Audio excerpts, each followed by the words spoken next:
gonna say Richard, I think we're streaming through to the people. Not Are we 100% streaming sure. through? I don't know. It's Thursday, man. It's Thursday. It's a little crazy. Well, it's more than a little crazy out there. More Yeah. than a little crazy out there. So let me see. While we're waiting for everything to get warmed up here, if you guys can hear us, let us know. Let us know if there's any audio issues or anything like that going on. In the meanwhile, I will humbly beg everyone to go to hankstrange.com, sign up for our email list. Look at the menu there. We've got Lola's deals, daily deals, all kinds of stuff. Lola's spending lots of time posting things over there because you guys know that, all these different social medias come down on us when we post deals and things over there. But, we need to figure out how to pay the rent over here. So go check out hankstrange.com.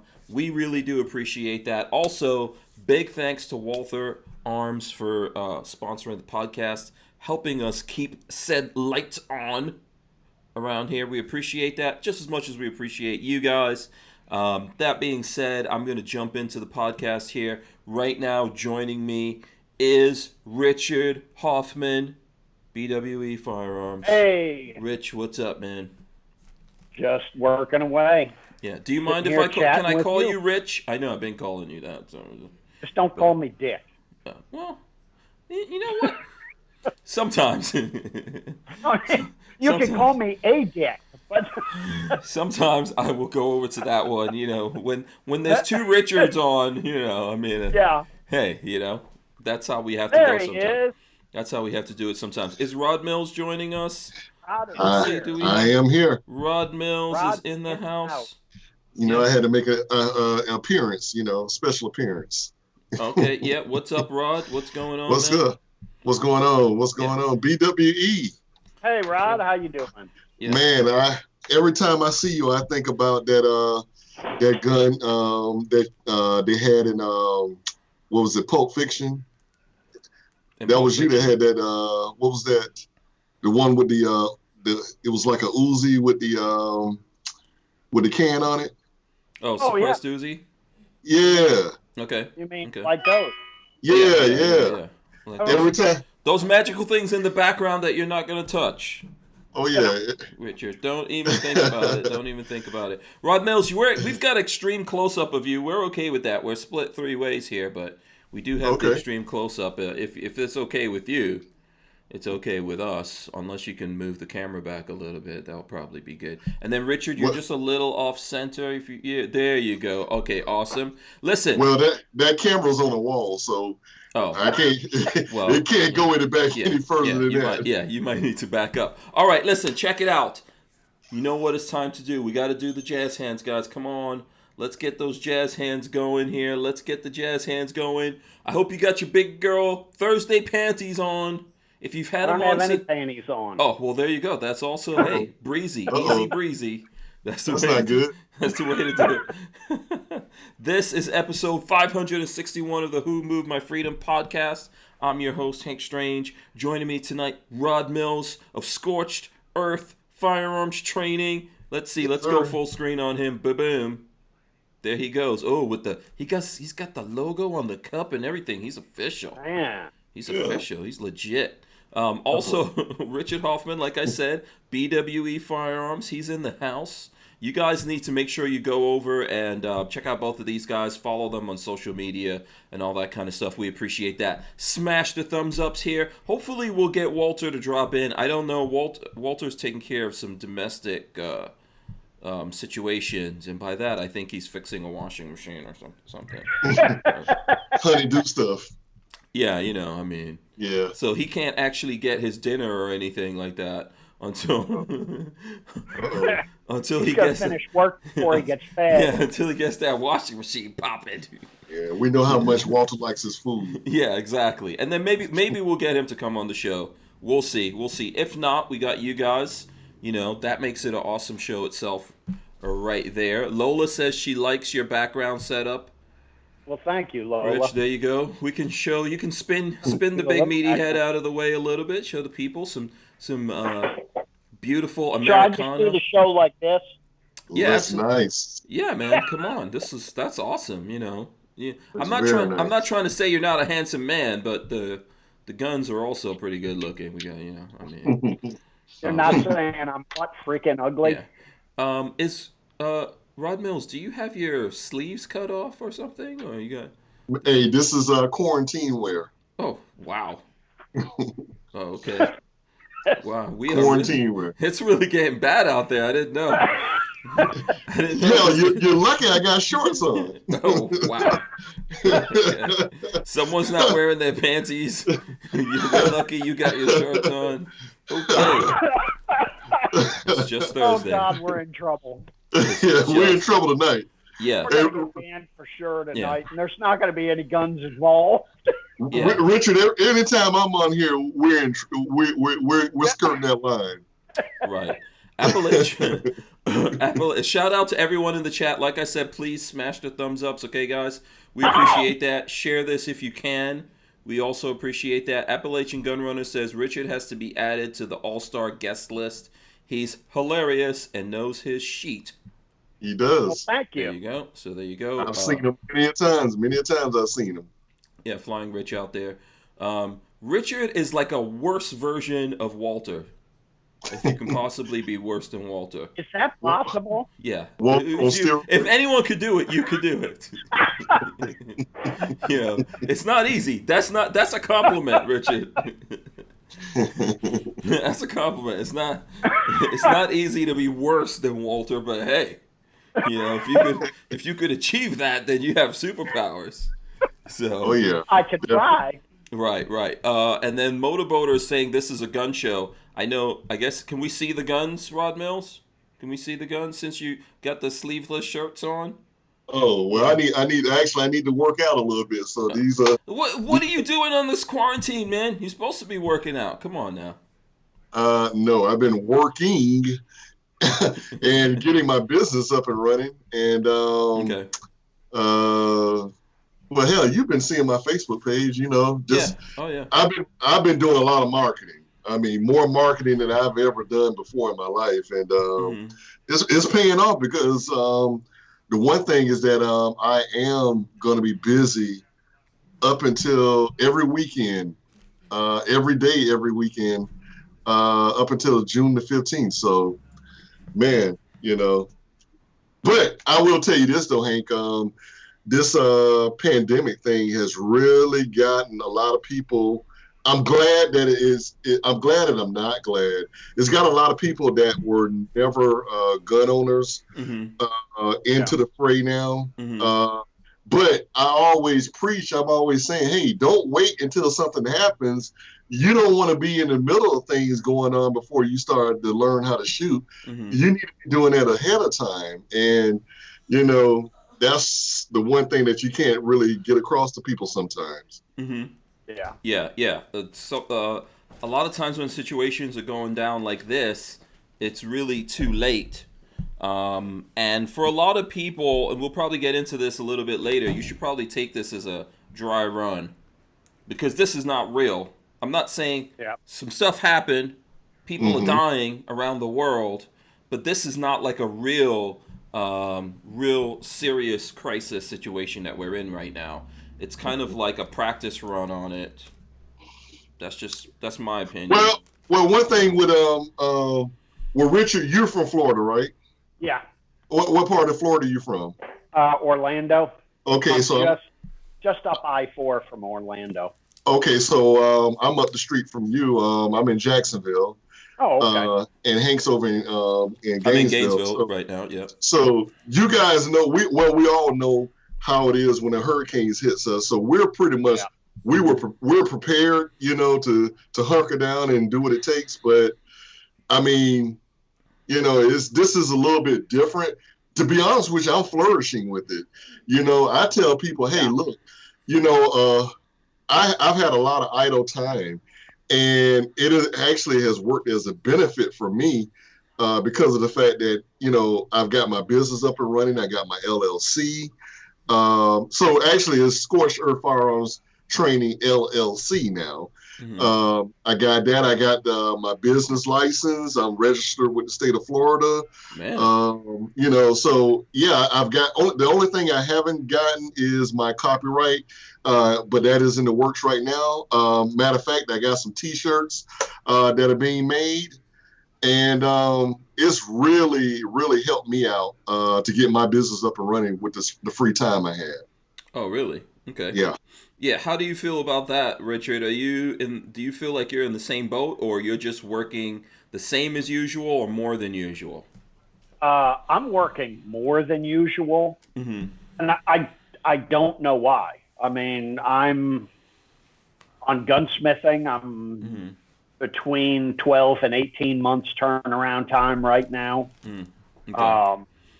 But just for some reason, I've been putting in more hours and, getting more done. So Yeah, I agree with that. I feel the same way. Like, I'm working more. I keep telling Lola I wish they would put some cops outside my property and barricade me in so I can't go anywhere. Then I could just stay home, get some sleep. Yeah.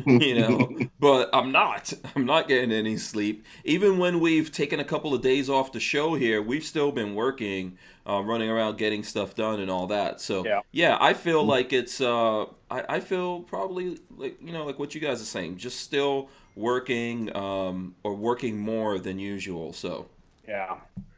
I know not everyone's in that position, but we're also like all self-employed here right now. Right? Right. So if you're self-employed, you can't really sit back. The government is not going to help you. No, they don't care. Yeah, they're not really helping people out there. Although I do have to say, I do have an announcement after I've been asking everyone if they got their Trump money. Apparently, according to Lola, I got Trump money, but I'm not allowed to spend it. So I didn't really get it. My Trump money became Lola money somehow, magically. It's amazing how that works. Yeah. Lola taxed me like the government. I still really don't know what happened there, but apparently I don't have, I have it, but I don't have it, whatever that means. So well, at least she didn't tell you still owe. Yeah, well, I'm pretty sure Lola believes I still owe her for the rest of my life. So, and I don't know. That's probably close to true. She says no, you did not get Trump money. That's what Lola's saying. Yeah, whatever. She believes she has it. So, what can I say there? I mean, I had all these plans and stuff like that. So. Poor me. That's what I could say. Poor me. Hopefully I'll make negotiations with Lola and she will forget about it or be nice to me. Although is Mother's Day coming up? Oh, damn it. That's probably why I got taxed. Yeah, Sunday. Yeah, there you go. That's probably why I got Lola says you got paying bills money. Oh boy. Yeah. Yeah. Gotta love married life. Right. Imposter says, I'm working at home for my firm and I'm working at home for my wife. I need to get out. Yeah, it's kind of it's tough out there. So I know, let me see. I'm trying to think the last time, Rod, you were probably on a couple weeks ago, right? Yeah. Mm-hmm. So what's been going on in your world? I think Richard, you were on last week, if I'm not mistaken. Something like that. Yeah. Last week before. Yeah. So let's go with Rod Mills then. Rod, before we get into all the different things we have going on here, and if you guys out there have questions and stuff like that, hit us up with it. What have you been up to here in the last couple of weeks, Rod? Oh man, like I said, man, just getting my business up and running, and a lot of housework, cleaning, doing things that I haven't done. I'm gonna say, man, in probably over a year or so. So I'm actually coming out of this situation in good condition. I'm just man. One thing I did last Sunday. No, not last Sunday. Sunday before last.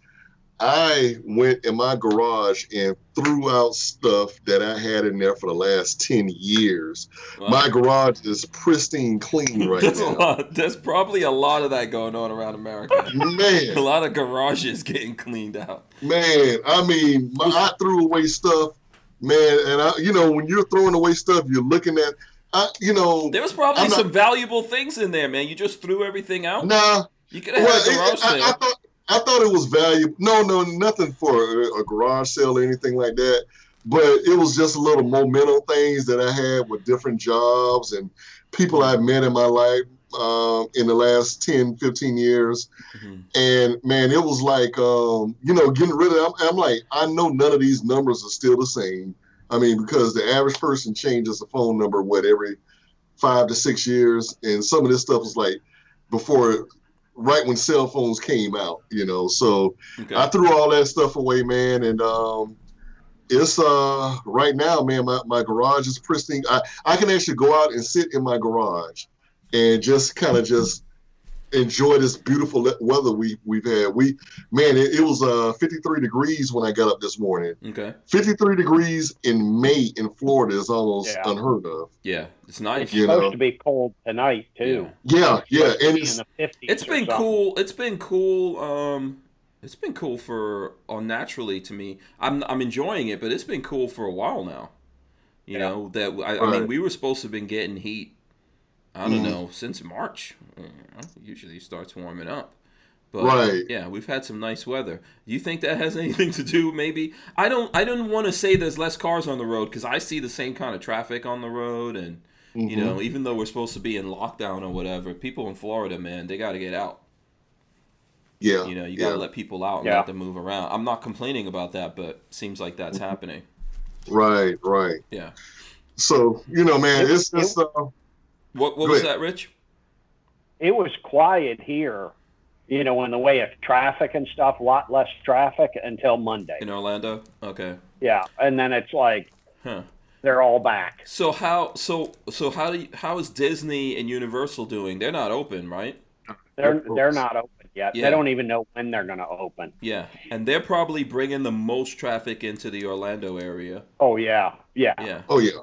Yeah, so all the tourists are probably out of town. I'm sure there's no one coming from around the world. Yeah, that's got to be interesting. We're starting to see a couple. I don't know why. It's like, what the hell are you going to see here? Mm-hmm. Yo, you're starting to see some tourists showing up? Yes, some, I don't know if they're tourists, but, out-of-state tags. Yeah, people from other states maybe that could drive. Driving is so awesome, man. Don't rely on planes to get around America. I don't know if I really want to get on a plane anytime soon, even if everything went back to normal. I don't necessarily. I don't know about you guys, but I don't think I want to get on a plane. I think I want to stay off of planes a little bit. Richard, I'm going to tell you what I've been doing for the last month and a half. I've been binge watching Adam DeWoo. He's a YouTuber, and he's from St. Cloud. And between him and there's this one YouTuber, I think it's like iTheme or iDrive or something like that. Mm-hmm. And what he does, he goes around Orlando. So it's really peaceful for me. He doesn't say anything. Actually, it's just like you're just watching someone drive their dash cam around Kissimmee in Orlando. And I know Kissimmee and Orlando's so good. It's like, you just sit there and you think like, damn, I miss. So that's like a fishbowl. That's like a fishbowl. You're like watching a fishbowl channel. Yeah, right. Basically. He doesn't say a word. Mm-hmm. The only thing he does is goes to Disney, Universal, Hollywood Studios, all of those places, and he'll just take his camera and he'll just film. He won't say anything. And that's been really peaceful for me to look at. Interesting. Because, I've seen that, and I never thought that something like that I would look at it. But I find myself, an hour, 45 minutes or whatever, just watching and driving along with them, saying, oh, yeah, there's so-and-so. There's the big orange on 192. There's, this landmark here, because, every November I always get a vacation home down in Kissimmee, and and I love it there, and I really miss it. And I plan on getting back down there real soon as all this stuff is over with. Okay. All right. Interesting. That's very interesting there. Yeah. How good is that guy's channel doing? Like, do you know? Oh yeah. Well, the guy Adam DeWoo, he's one of the major YouTubers. I mean, now what he does, his channel is a little bit different. He goes every day of his life for the last 8 years, I want to say. He vlogs, does a vlog, and it lasts about maybe 20 minutes, and he does that, and he goes all the way from as far as Florida to the West Coast, all the way up north, to Texas. You name it, he's been it, and he's like a roadside attraction type guy, and he likes to stop at different roadside attractions and show you everything. That's been my savior, to be able to do that. And also, I've gotten to. I said I would never do this, but I started looking at your show like maybe 2 weeks, like shows that you taped 2 weeks ago, because I can't go back in time and just that. To me, that was going crazy. I'm like, you know what? Let me just look and see what Hank was doing 2 weeks ago. And I'm like, man, this has really got to stop here. I'm doing stuff I never did. Yeah, there's something wrong with the world if you're going back and looking at the craziness that we put up 2 weeks ago. And I'm bad to watch it. Oh wow. Yeah, I don't know what we did 2 weeks. I have no clue what we did 2 weeks ago. I'll be honest with you. Yeah. So I don't know what I did 2 days ago. Right. Let me tell you, Hank. What? Because I'm 2 weeks behind all the time, so it's today to me. Yeah. Exactly. Okay, let me see. There's a couple of things here. Look, here's the first thing. I put this up there. I wanted to get into this, but definitely we could take some things from the people in the audience out there or stuff you guys want to talk about. But Henry Rifle reached out to me on this, and I kind of wanted to share it because I agree with it. So here, I'll throw it up on the screen. I shared it with the people out there. This is a statement from them. It says, "Now is the time to buy American-made. Supporting American manufacturers now is more important than ever. With the motto made in America or not made at all, it's no secret that we are huge proponents of putting Americans to work making American products. From the genuine American walnut to the gun barrel quality steel to the hardened brass receivers, we've made a commitment from day one to assemble our rifles and shotguns using domestic materials and craftsmanship. We're not alone in this either. While not the majority, there are plenty of manufacturers, big and small, that have made a similar commitment to keeping their production on U.S. soil. It is also no secret that the situation surrounding the COVID-19 pandemic has affected all of us, but if we stick together, we can get through this. Chances are that you plan on purchasing something soon. It could be a block of cheddar cheese, a new car, or the lever action rifle and .45 Colt that you've had your eye on. No matter what that purchase might be, you have a choice to make before spending your hard-earned money. Before you pull out your wallet or click that checkout button, consider where the product is made and who benefits from your show of monetary support. Is it American made? If so, you are choosing to support American manufacturers in a time when that support is needed most. And on behalf of all American manufacturers, we can't thank you enough." And then they have this video here that you guys can watch that talks about made in America or not made at all. So what do you guys think about that? Hey, that's good. Yeah. I mean, American made is, driving the economy up. Is actually helping people that are born here. May not be born here, but that has a business here, and so it's keeping our economy afloat. Yeah. What were you gonna add something to that, Richard? No, I just I definitely think we ought to be buying American. Yeah.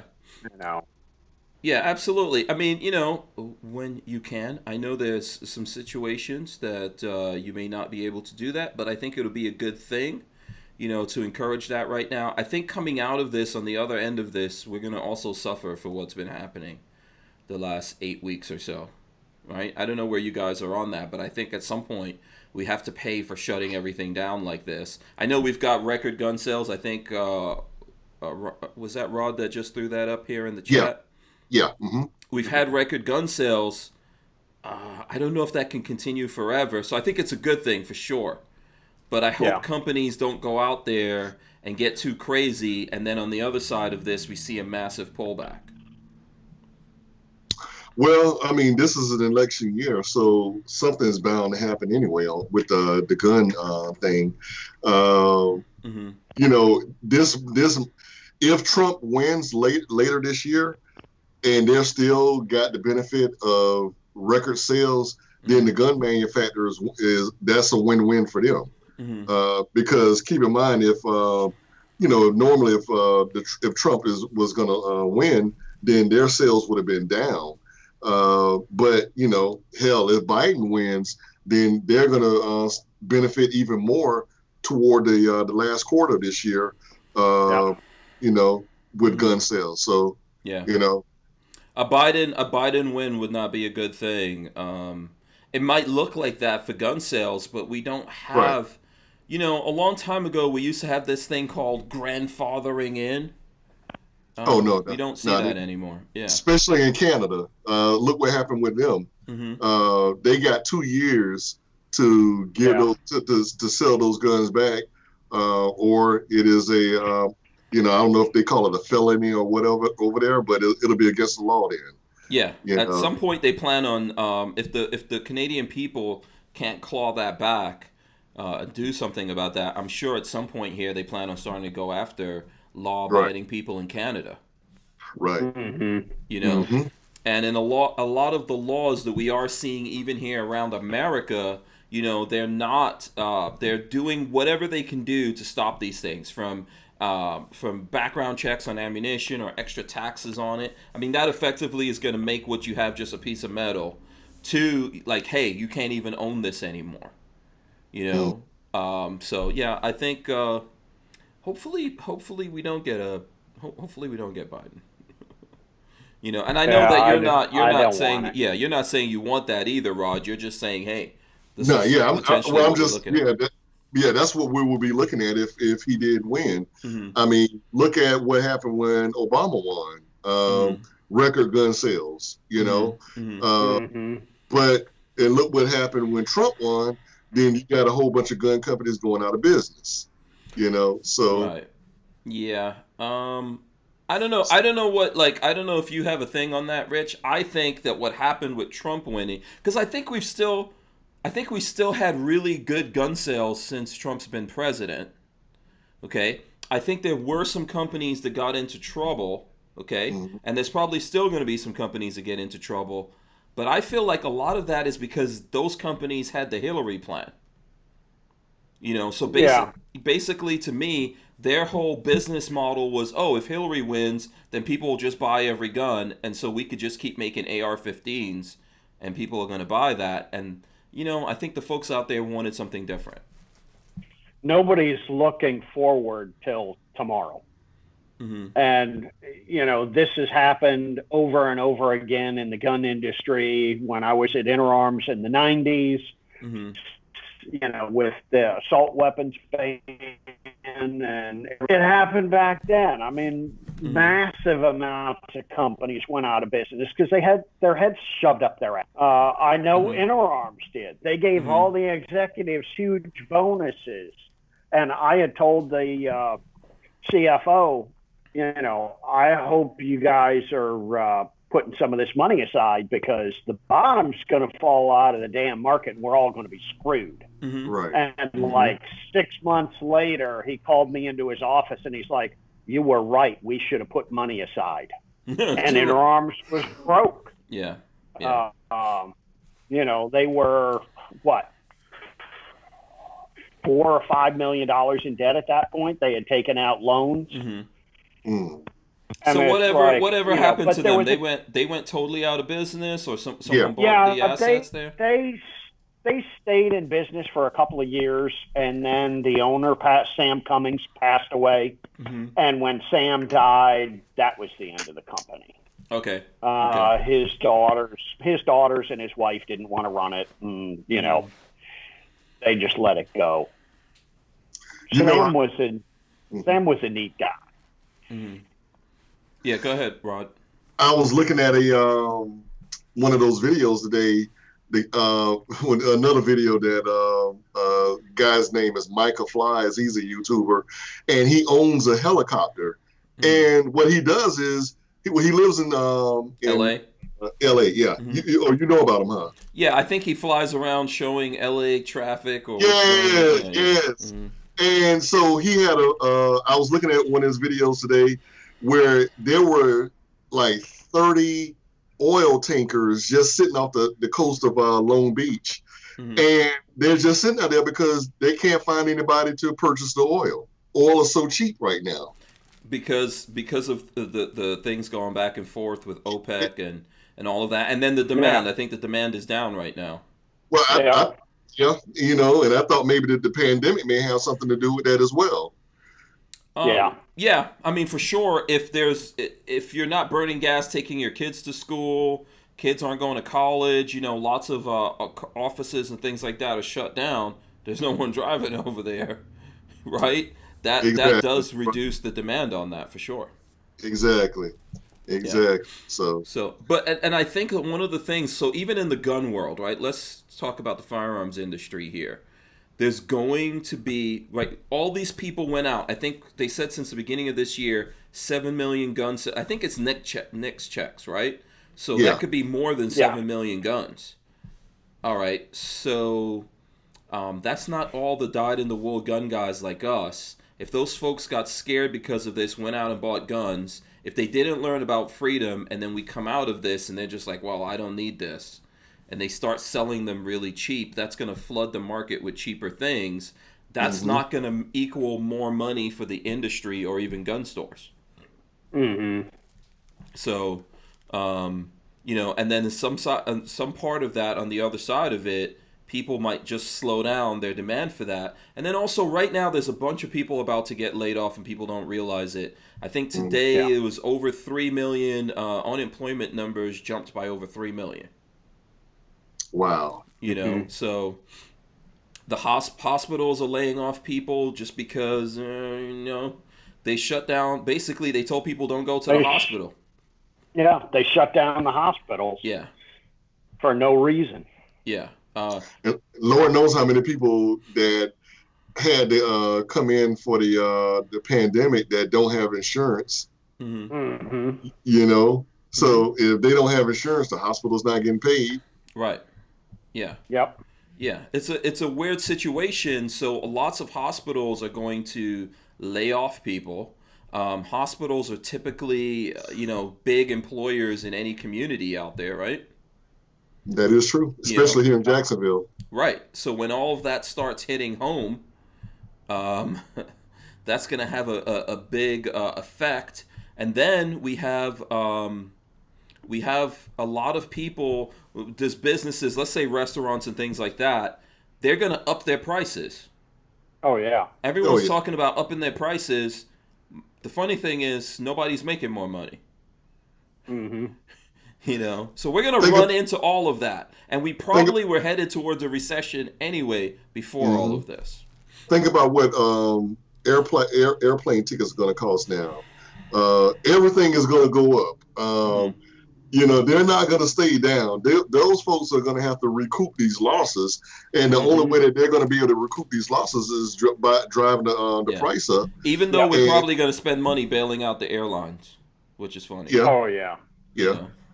That's funny to me. I mean, I know I said earlier that I'm not looking forward to flying. Someone said they don't agree with me. I'm not looking forward to flying. And I've been flying since I was 5 years old.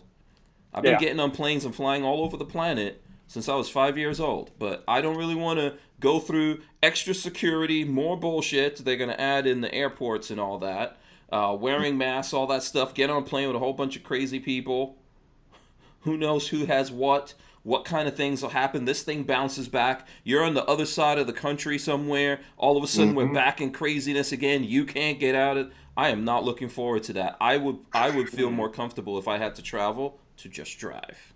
Hey, let me tell you, both of you guys this, and everybody out there in the peanut gallery.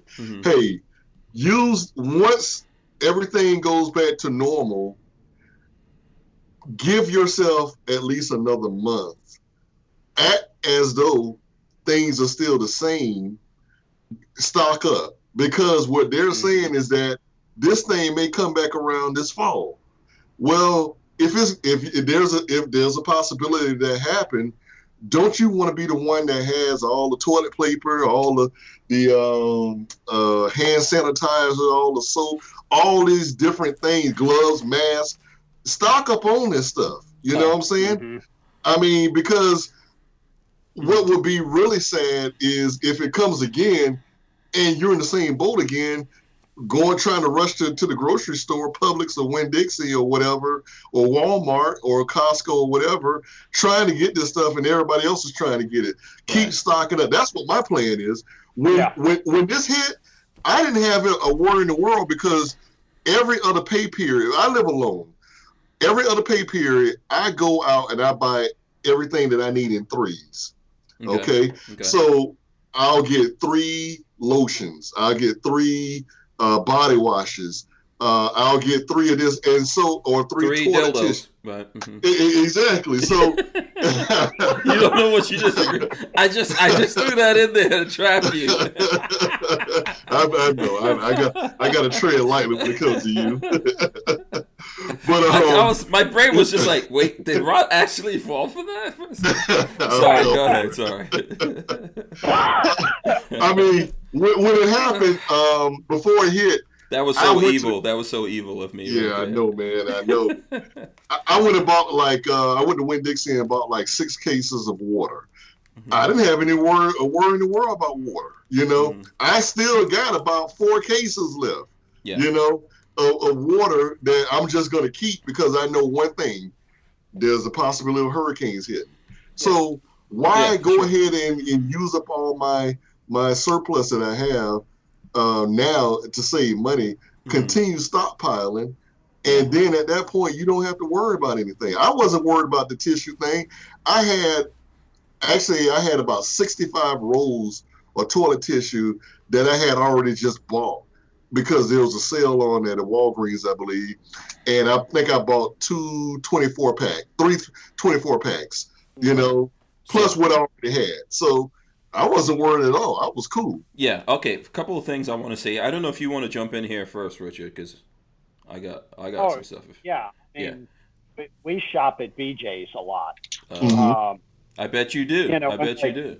You know, usually we'll get, one of the was an 8-pack or a 12-pack, corn, beans, and peas. Right. BJ's is like Costco or Sam's Club. If you don't know. And now I'm starting to look at, okay, when they get it in, I'm getting 2 cases of each. Right. There you go. And I'm just going to keep 2 cases. Right. Exactly. So let me say, I think you guys are being too practical here. First of all, I agree with you, but I'm just gonna take the opposite side, just to be anti-practical. Well, first of all, you know what? I think that, like you just said, Rod, you should still have a lot of this stuff when we get out of this. Right. Yeah. And paper towels doesn't spoil. Water, obviously it does have a certain kind of shelf life, but it's not gonna hurt you, to drink the water or whatever, right? I think when I was looking at something, they're saying now that water is competitive with milk. So people are buying more water than they're even buying milk. That's one of the reasons why they're just pouring milk out in the fields, right? So I don't think it's a bad thing to always have water, as Rod was saying. And for sure here in Florida, so even if I don't really think COVID's going to get worse from here. That's my personal opinion. Because it's not going to get worse, but it might bounce back, and then all of a sudden we have these crazy restrictions going on, and because of that, not us, but other people are going to panic. So if you don't already have these things, then we'll be right back in the stupid panic situation for no reason. Yeah. Yeah. But what's worse to Florida is to get hit with a bunch of hurricanes and other places too. Or other disasters that happen during that time, and then, you're not prepared for it, but you should be, because I think you should still have a lot of stuff stocked up. I'm going to believe that most people have their stuff already there. So you might just have to top it off, I think, at this point. No, I don't think most people do. I think the smart ones do. Again, I'm from Florida. Lived here most of all my life. But one thing that I always did is in May, I would always start saying, okay, you know what? Let me go ahead and start getting all my water, all my hurricane, rations that I'm going to need. Yeah. I will say this pandemic did catch me with my pants down because of the fact that I had probably less than maybe 3 days worth of food in the fridge, but, I got a freezer and a deep freezer. So I know now that, hey, you know what? Push come to shove, hey, I can go ahead and just throw my meat in there. I was listening to you were saying the other night about you wanted a generator for Walther. And I'm like, man, I have got to invest in a generator. I've been throwing it. The reason my house, the way my house is on the grid, I'm tied into the emergency center downtown Jacksonville. That's always good. Yeah, my subdivision. So our lights never go off at all. Yeah. Even those hurricanes that hit in 16 and 17, my lights didn't even flicker. But the one thing that I know I need is I should have a generator. Now, another thing what I like to do is I like to go ahead and get my propane topped off. So, I got about 4 propane tanks. I got one that's full. I got 3 empty. I need to go ahead and get those topped off. And just have them just sitting there for when I need them. That's the key thing there. Yeah. Just for sure, I agree with that. Just top off things. I would say don't go super crazy. Right. Yeah, don't go super crazy. Because I don't really feel like we're going to get back into that situation. We didn't get into it now. I think maybe like we were talking to people in the last couple of days here when we had Big Mo on and we had Will Beatty and Roy Hill. We were talking about the meat situation that's going on. That might, that may last a little while here until we get the people back in the processing plants. But yeah, don't go crazy because it's not really going to benefit you if you go crazy. If you buy more stuff that's perishable than you can actually keep, that's not going to help. So water, I think is fine. If you're looking at canned stuff like that, it's all fine. Mostly rice. Yeah, but I would just say to people, you might want to keep some cash. Might want to, that might be a good idea. I really think we're going to run into some financial issues here. There's just too many bad things happening. These guys are just creating money that doesn't exist. If you're deliberately making the whole country go out of work, that's going to create problems. Creating money that doesn't exist, that's going to create problems. There's all these other things, right? People overbuying stuff and panicking. All of this we're gonna wind up. There's gonna have to be some kind of reset period here that we're gonna have to see at some point. Look at all the states that want to get bailed out. Just think about that. And if they want to get bailed out and they want to use this is, by the way, the reason why I think they're prolonging this crisis, because they want to get bailed out. And as long as we're in the crisis, it's like, oh, how can you guys be so cruel while we're going through this? You don't want to bail us out. So they're trying to prolong it. But if we get out of it, then it's going to be like, hey, that's not our problem, New York. I would like to see New York City go out of business. Yeah. LA needs to go 100% out of business. Man, I've had 3 people that I know that live in New York contact me this week. These people are retired. They're retired transit drivers. And they said, hey, Rod, where's the best place to live in Florida? And actually, Richard, I sent them down your way. Yeah. I said, Orlando, Ocoee, that area, Sanford. I'm like, hey, you can get your bang for your buck, in those places. Yeah. So, plus, these people were still young enough to be able to go out and have a nightlife. So they're not totally retired. But I say, hey, Orlando's the best place to go. If you don't mind the traffic, and they're from New York, so traffic is nothing to them. How old are they? Oh yeah. How old are they? In 50s? Mid to late 50s. Oh, okay. All right. Yeah. That makes sense. Yeah. Let's see here. I want to hit this thing before we move 100% past it, because I saw this and I was talking about something like this.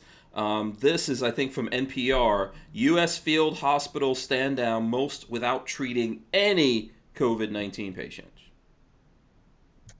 So, as hospitals, that doesn't make any sense at all.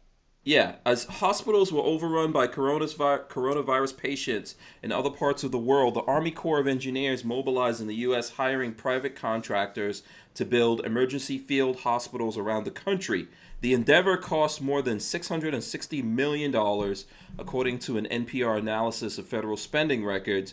But nearly 4 months into the pandemic, most of these facilities haven't treated a single patient. Where was it? Was it New York?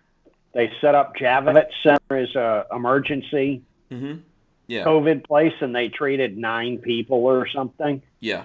You know. Yeah, and there's lists here. There's lists here of speaking of what you're talking about there. There's lists of SUNY Stony Brook.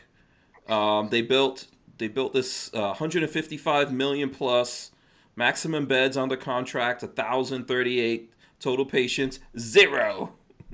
That's in New York. Let me see. I'm going to pick, here's one. In Denver, they built a thing for 34 million, 2,000 patients, 0. There are some places that actually had some patients. Let's see who had some patients here. Chicago built a facility for 3,000 patients. They had 37. So... I mean, if you look at this, that's a lot of money wasted right there. And really, it's all just a test run. Yep. You know, I don't know if anyone saw Joe Rogan had Elon Musk on today, by the way. It's interesting. Oh, did he? Yeah, he had him on again. And Elon Musk was saying, they were talking about this, like this stuff has really just been a test run. Mm-hmm. You know, I don't know if that means we're ready or not ready, but... So are they saying that they think that this is going to get worse? Or no. We're going to have this again, or what? No, listen. At any time on this planet, we could have all kinds of tragedies go down. Oh, yeah. Yeah. Human life, first of all, is very fragile. You know, when it comes to things like this, like a flu and all that, we're so open to all kinds of different things really making people sick, right? But you can have an asteroid hit, you could do all kinds of stuff. But this really wasn't something that took out a bunch of people. No. Not compared to the flu and other diseases. Yeah. So the level that we went to, I think, was not necessary. And then the question is, why did we rush to that level? Why did they build all these hospitals and they didn't even have anyone? Even if you read through this article, they're saying, well, you know, it was a good thing we set it up and we didn't need it. But you spent $660 million. Yeah. And the result of that is around this country, tens of thousands of people are going to get laid off who worked in hospitals. Mm-hmm. Right? I'm just telling you guys something. This is a fact. There's already hospitals laying off people like 300-400 at a time. Oh, yeah.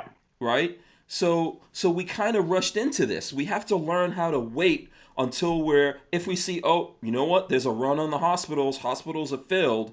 Then you have to do this thing. Oh, no one, if you don't have, you know, if it's a non-emergency, don't go to the hospital thing. But that's not what we did. Well, I think that this is when you know, we got to grow on and learn from our mistakes. You know, hey, who's to say? I would have rather them had too many than too little. But again, this has never happened before. To where we had a situation like this. I mean, we have and the disease is still not cured. You know, we've had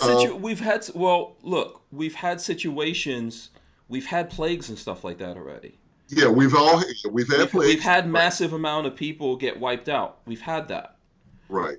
But just the technology and everything that we have today compared to 100 years ago or 50 years ago or even 25 years ago, we have to get to the point when we learn to deal with things when it's really an emergency. So I'm not. So obviously, it's without a doubt, America reacted to something that was happening, right? And America was able to create hospital beds, create machines, do this thing, get vaccines, do all kinds of stuff. The question is, was it necessary? It doesn't look like it was really necessary to do. And then now we created another crisis that's coming at us because there's going to be a whole bunch of people laid off.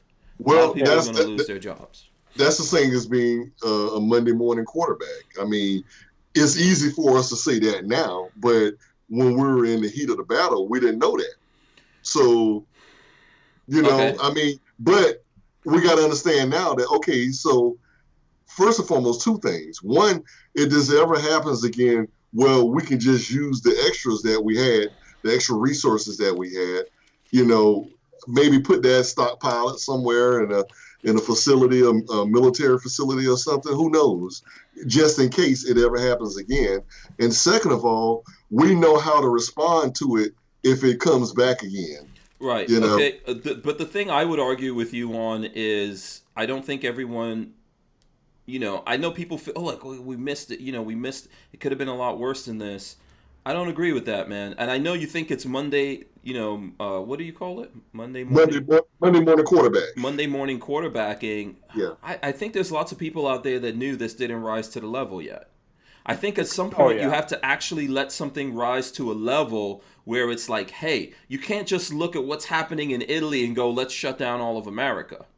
America is not Italy or Greece or other places, right? So maybe there's some things you do, like you say, okay, we're going to limit travel, we're going to limit people coming in and out of here, but going to the point of shutting down businesses, okay? Maybe they probably won't do that again, no. But it's too late. They already did it. How do we recover from that? And how do we recover? What I'm trying to explain to you, Rod Mills, is what do you think happens? Like, we've all seen what happens, let's say, in some African nation when they just make up money. We just made up $6 trillion. How do we unmake that up? That goes into the deficit. Okay. And who's responsible for that? And not saying that you're wrong, Hank, because you're 100% right what you're saying. But the thing is that, let's say if I'm telling you to go shoot a certain weapon, okay, that you had never heard of, never seen, or anything. You don't know how the recoil is. You don't know if it shoots straight or if it shoots off. You don't know, but I want you to put your life on, that you're able to hit bullseye when you don't even know how the weapon. You haven't had a practice shot or anything. Okay. This is the same thing. Now, if you go out there and you miss far left, well, and then you say, okay, well, you know what? I know how this trigger is. I know how the recoil is. I know, how the ammo may travel going down range at a certain distance. Your second shot should be a hell of a lot better than that first one. Am I right or wrong? I think we've all had the flu before. So I understand what you're saying, but I don't think this is that situation. This is not a thing that we never faced before. There, obviously these people that are heading the Trump's administration's task force have dealt with these kinds of things before. We've dealt with this in the world. We've had these things happen in the world before. So who do we blame? Do we blame the politicians? Do we blame the doctors? I would blame the media and the politicians. Yep. Okay. The doctors are going to lose. They're losing their jobs just like everyone else, by the way. Yeah. But what I meant by when I say doctors, I mean by how to treat the disease. What I'm trying to say to you is we created a situation that didn't exist because we got hyped up into it. We've seen that many times. Look, I'll tell you. I remember like when I lived in Nigeria, there was these kids that one day they had this story was going around the school about this witch. She comes flying into the school and takes children and all this kind of stuff. And it just kept every single day getting worse. And I was seeing kids like freaking out and they're like, oh, I can see this thing. And there was nothing out there. But they built themselves into this frenzy, right? That's basically what we did. We got superstitious, built ourselves into a frenzy of something that wasn't that. That's what I'm trying to say to you. When Musk and Rogan were talking today, they're in LA. And Musk was saying, guess what? I know people who have had coronavirus. I know 0 people who have died. Musk said that in China, where they have plants, where Tesla has plants and are building things, 0 people died. 0 of their employees died. So somehow there was a thing that happening in the world that was for sure. It's killing people, and people have gotten it, and people have died, right? But not this unnatural amount of people. This number is equal to how many people would have died in the world anyway. So the situation, what I'm saying to you is, we got into this thing that was so terrible that at an event, I'm freaking 48 years old. And in my time being on the planet, I don't remember another time when the whole planet got shut down. So we shut down the whole planet over something that did not rise to that occasion. So yeah, we should blame the media and the politicians that did that. And specifically, we're in America, and we're going to pay for that. So who does the media and the politicians, who do they get their information from? They make it up. They make it up. A lot of these media people are taking whatever China was saying. I mean, if they made it up, and if it's a lie, then you know what? Shame on them for doing that. But you know, I don't see. Do we let the physicians, that the CDC, do we let them get off? No. I think you know what? I'm going to tell you something. I don't think anyone's going to be held accountable anymore in America. I think that accountability thing that we're talking about is way gone. No one gets held accountable for anything. What I'm talking about is like the cold hard truth. The cold hard truth is lots of stuff got shut down. Up till now, that stuff hasn't gotten restarted. And when it does start kicking back up, we are going to truly realize the price that we're going to pay for that. And it doesn't matter who you blame or whatever. It's already too late. You know, we already sent out I don't know, Rod looks like he's frozen, but we already sent out $4 trillion. So I don't know where we could get any of that back. Yeah. You know, let me see. We probably lost Rod there. We'll get him back here in a second. Did we lose Rod? Or it looks like he's at least frozen. Yeah. You know, a lot of this was planned too. You know, there's a big group who wanted to shut down the economy and everything else. Yeah, I see that Bricks is asking to me. He's asking. He says, did not rise to the occasion because of the shutdown, or was it as contagious as reported? I don't think it was contagious. It wasn't as contagious as reported. Or it wasn't as maybe a lot of us already have it, but it's just not as damaging as people thought it was. Yeah, I think it was as contagious as it was reported from what I've heard, but it was not nearly as deadly as it was reported. You know, who gives a shit if everybody in the world gets a virus? If it's like a mild cold, who cares? You know, as long as it's not killing half the population. Right. Maybe what we should have done was dealt with it, obviously, in the areas, I think, that were getting hit hard. So if New York was getting hit hard, okay, shut down New York. But you know what the thing is? We've seen that. So, for example, in New York, if you look in the news, they're talking about how people who sheltered at home got COVID-19 anyway. Right. So, and we're going to have another big rash of people getting it as they come out of their homes. Right. They should have just said, okay, the people who are susceptible to it, the old, the people who are already sick with different stuff, should stay at home. Anybody who's healthy, go out and get it. So we can build up the herd immunity. And then we will take care of the people that need taken care of. Yeah, absolutely. You know? Yeah, it should be targeted. I mean, you know, once again, like Rod said, we might be Monday morning quarterbacking, but I mean, I don't know. I think that makes sense to me. You deal with it. You don't, like, if you're ever faced shutting down the entire country, forget about what the rest of the planet is doing. If you're faced with shutting down the entire country, you need to start thinking like, okay, are we there? Can we, if we've got places that are getting hit, can we shut those places down and deal with that first? If we have to, get in there. Don't let people out. Don't let people in.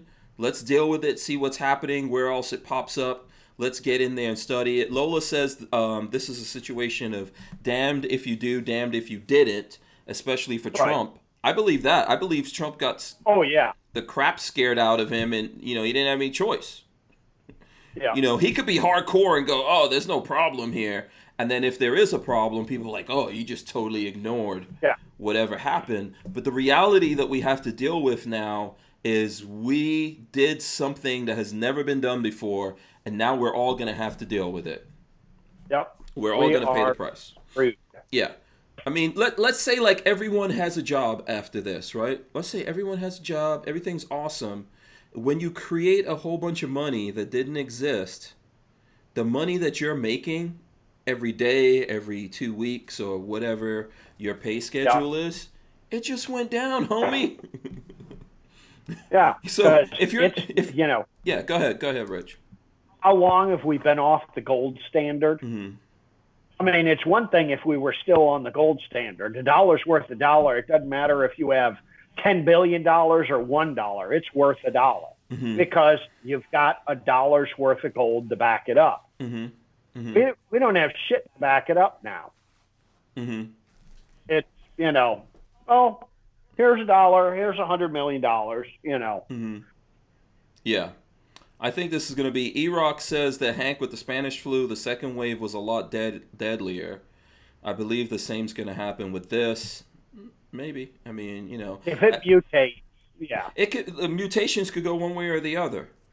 Right. Human life is so fragile. I just keep trying to tell people, life is so fragile. This thing could go one way or the other. But what difference does it make? Because every single day there's another thing. Yeah. That's what's called being a human being and living. And when your number's up. It doesn't matter what you do. Yeah. But if if we could easily have extinction level events on the face of this planet. But if you sit around thinking about that every single day, you're going to drive yourself nuts. Right? Yep. So what you need to do is when you actually have an extinction level event, you deal with it. This was nowhere close to that. It wasn't even a threat of that. We have 7 billion people on the planet. Yeah. Right? So this thing, even if it actually took out 10% of the people, it wouldn't equate to that. No. All right? It didn't take out 10% of the people, yet we shut down everything. Yeah. I mean, shut down everything for absolutely nothing. Yeah. I'm not saying, okay, maybe you shut down the big cities. Mm-hmm. I don't even think Orlando should have been shut down. Mm-hmm. The population just isn't big enough. Yeah. When you're in skyscraper, okay, Miami, yeah. When they're in skyscrapers, stacked on top of each other. Yeah. Uh-oh. Who is Rod that coming we got? back? Was it Rod? Is it Rod? I'm back. Making his way back. I'm back. Sorry about that. Rod. You got to turn your camera on. Oh, sorry about that. No, that's cool.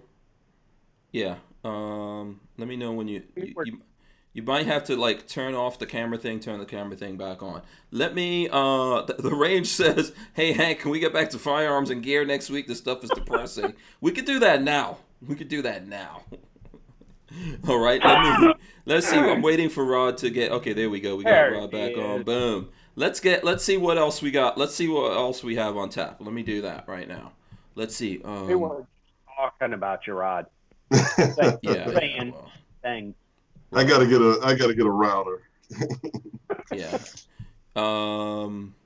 Let's see. I'm trying to look. You guys tell me what fun stuff you want to talk about, because I'm flipping through the other news things that I have here. There's not a lot of fun stuff. There's not a lot of fun news. And definitely not in the category of fun news. We can talk about this shooting that happened with this guy. I don't know. I saw that you posted about that, Rod. Do you want to? That's not a fun situation either. I know. So. Oh, yeah, nah, that ain't fun. Yeah. Hell, when you talk to let's talk about when you came down to Jacksonville and didn't call me or anything, but you went to Palmetto. Okay, let's talk about the shooting. Let's talk about the Okay. shooting. Let's do that. I want to know when they're gonna do the MP5, man. Okay, we'll get to that for a second. We should talk about this thing that happened here Oh, because okay. I know Okay. I haven't had the opportunity to really talk about it. It's been unfolding over the last couple of days. Mm-hmm. And here's the thing. Here's something that I saw on the news. A lot of stuff's coming out right now. Definitely, video came out of this guy, being basically ambushed by these two guys and then killed. Ware County prosecutors saw no grounds for arrest before passing on Armory shooting death. But I think also this guy had some ties to the people involved in this. I know there's people that I'm sure there's guys out there that have opinions on that whole thing. I think it's I would say this is a terrible thing, and we see this happening from time to time, like the vigilante dudes out there, right? The guys who think it's their job. That's me. Oh, really? Oh, okay. Well, I hope you don't do this. I hope you don't do this, Rich. I mean, there's just these so for example, in my neighborhood, there's been some crime. So I'm gonna go out there now and see everyone who I think is a criminal going through my neighborhood. Okay, Time to get the belt fed out. yeah, but in this situation, they wound up killing someone that they had no business killing, no business messing with this guy. And it looked like they got away with it, but now this video comes out, so perhaps not. We don't, So Hank, let me ask you this. I was looking at this one guy. He's a former police officer and in Phoenix, Mm-hmm. and he was saying that when he looked at it, he saw the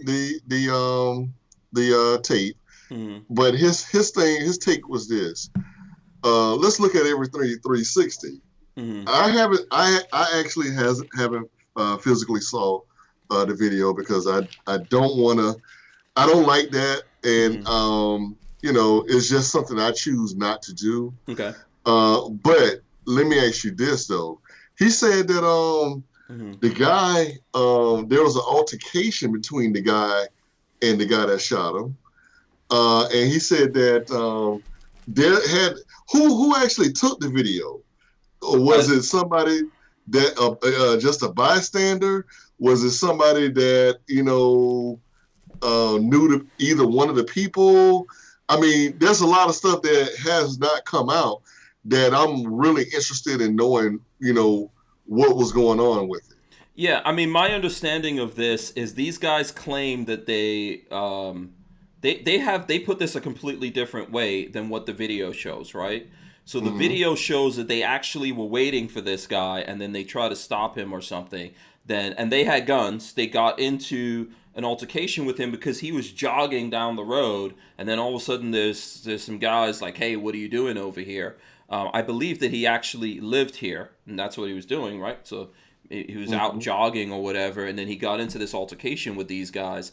And what they did was one of them, used a gun, fired it on him, and wound up killing him. So it's tough to know exactly what happened. And the video itself is 2D. That's flat, right? So that's not going to tell us what happened. They're not going to tell us what happened. The guy's not actually here to tell us what happened. So ultimately, in this case, this is going to come down to whether or not there's a jury, a real proper investigations. There's like all kinds of weird things going on here with these guys.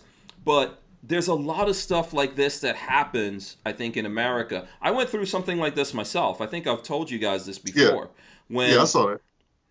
When I remember when I was getting my motorcycle license, right? I Mm-hmm. got a motorcycle. A friend of mine lived in an airport community. He told me, hey, come over here and ride your motorcycle up and down the runway. So I was doing that. I was riding the motorcycle up and down the runway, and these two guys stepped in front of me as I was like coming down the runway, and I slowed down. I stopped and I was talking to them, right? Mm-hmm. Because I was like, what's up with these guys? Why did they step in front of me? Basically, it's two white guys, and they started asking me what I was doing in the neighborhood. So I'm trying to explain it to them, and my friend who owned that place, he was a white guy, and he saw that they stopped me. By the time he got up there, he started cursing them out. He's like, what the hell do you guys want? Why are you stopping him or whatever? And then when they left, he said to me, why don't you just curse those guys out?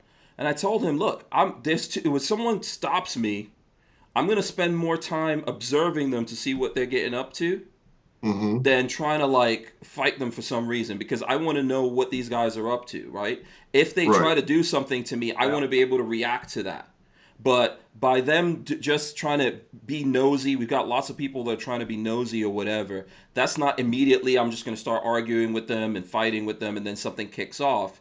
I would rather just observe them and see what they were going to do. I already know I'm in the right.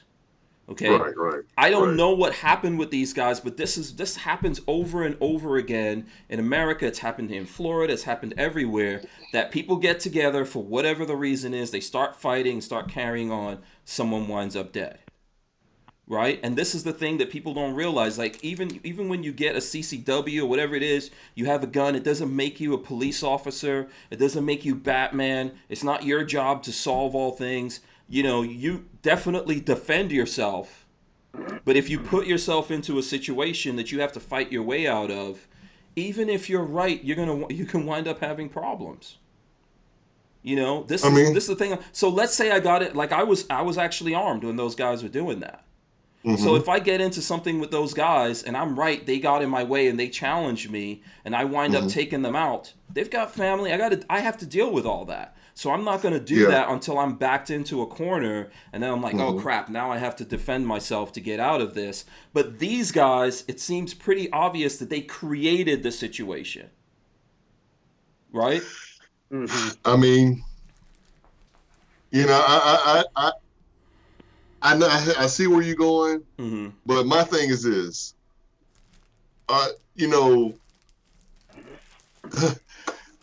you got to think about this. There's a DA in the city where this happened. There's a police department with the investigations. And I try to err on the side of caution when it comes to something like that. Not saying that this couldn't happen the same way you just said.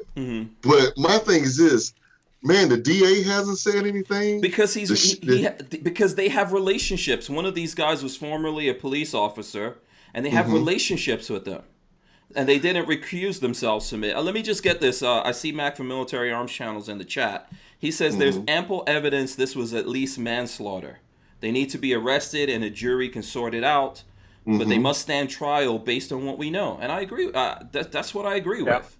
But what I'm trying to figure out is, okay, I understand what you're saying. There was a relationship. Okay, that guy didn't have a relationship with everybody in the police department and everybody that's in law enforcement. What I'm trying to figure out is, so that means that we got, not only was the guy that killed the guy wrong, we got a whole system that's screwed up, that's flawed. Yeah, listen to this. So here, let me see if I could pop it up on the screen. There's a lot of this going on here in this case. And you know how it could be sometimes, like the old, the good old boy network. The good old boy. Okay, yeah, I understand that. But my thing is this, and no pun, but my thing is this.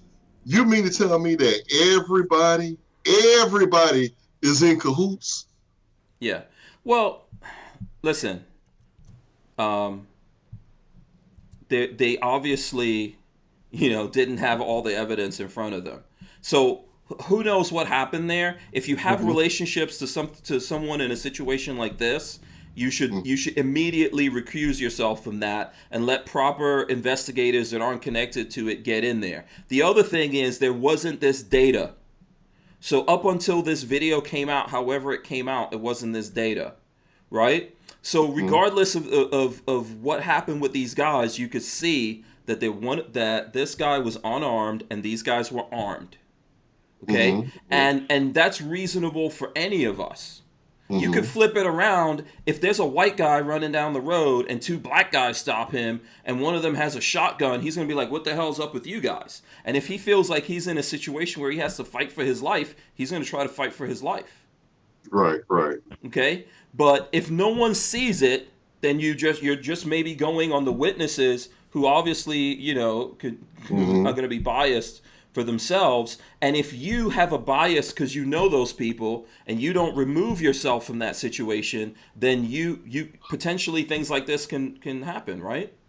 That is true. So what we're talking about now is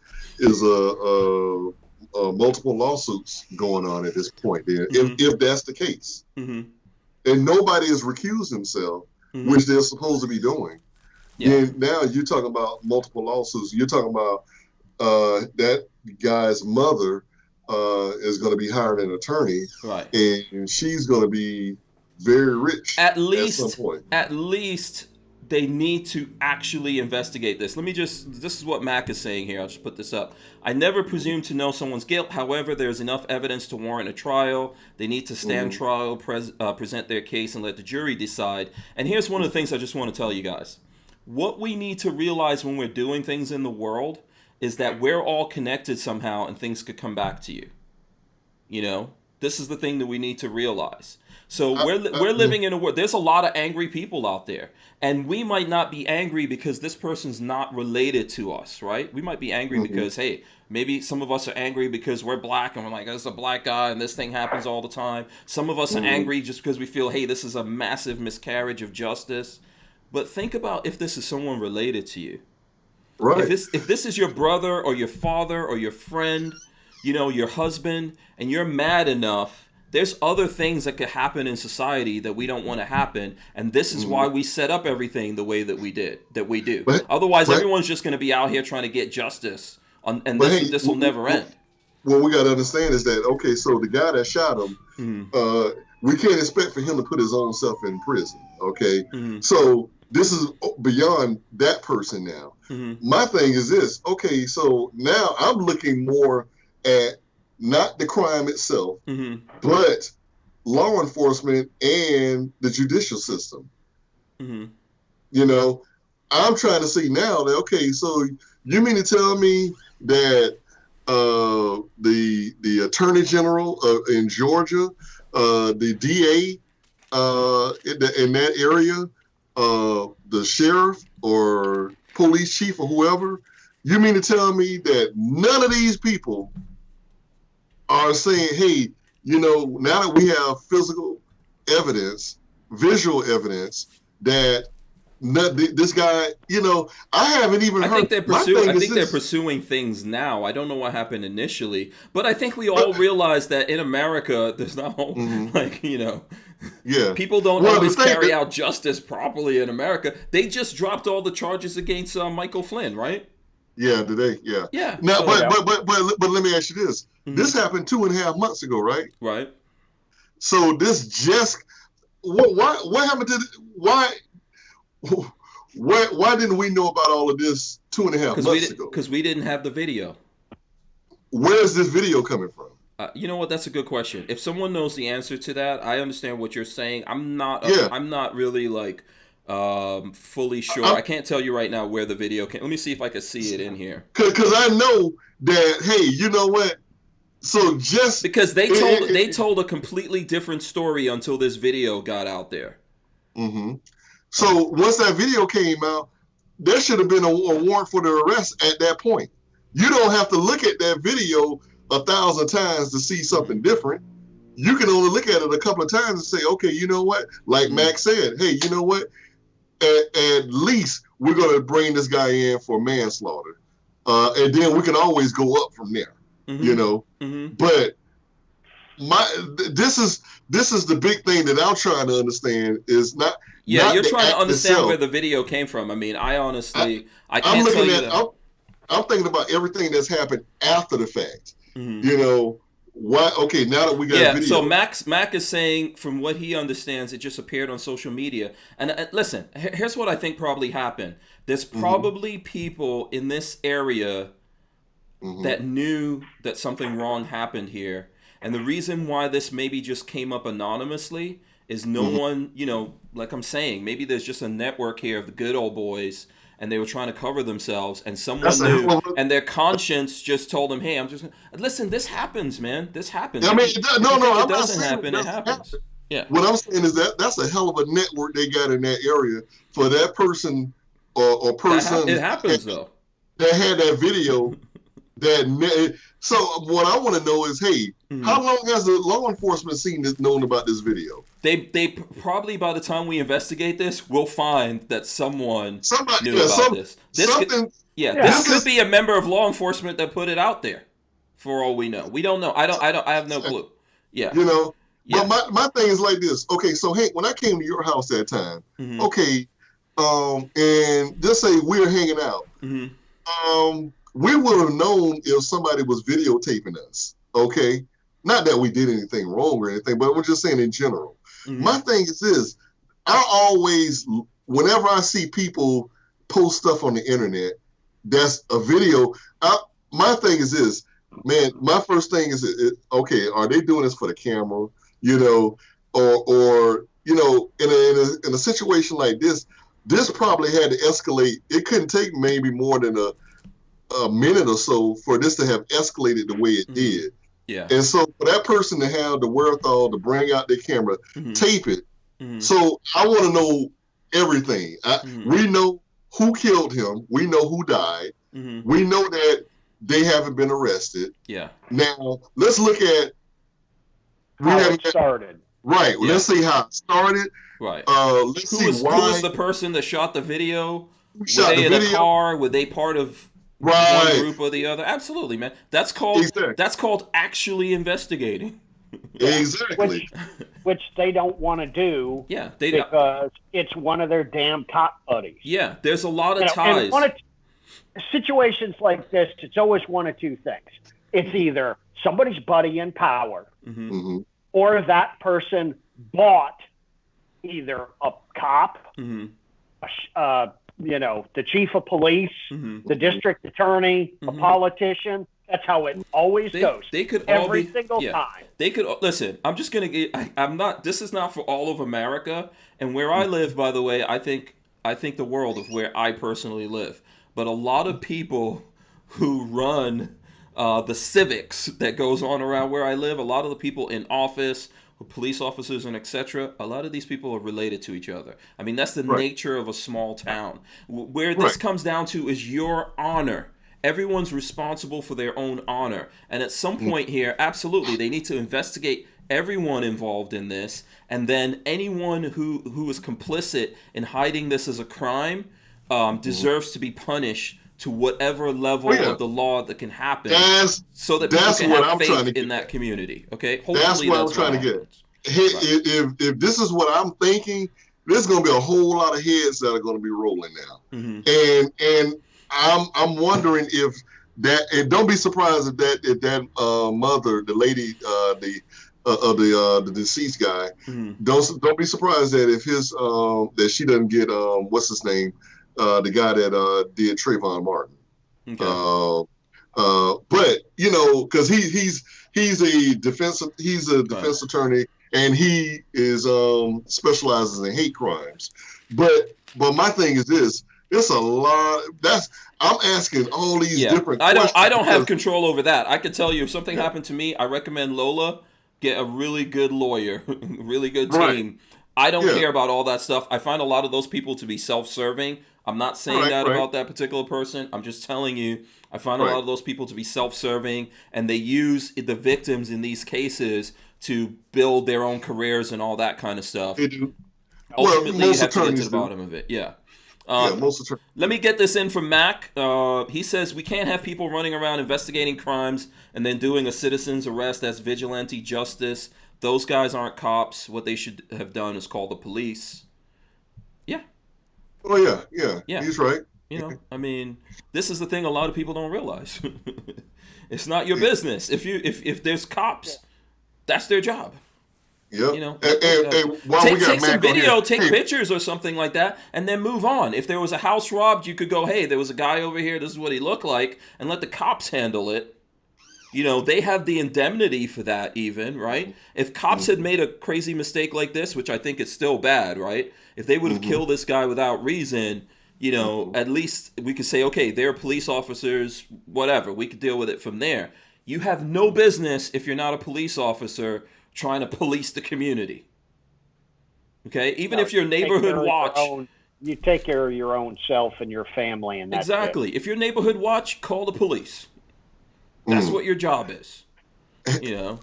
Okay, you know, off a little bit. Hey, Mac, while you're on here, Mac, I need some star power on my page. Can you like Scorched Earth Firearms Training for me, please?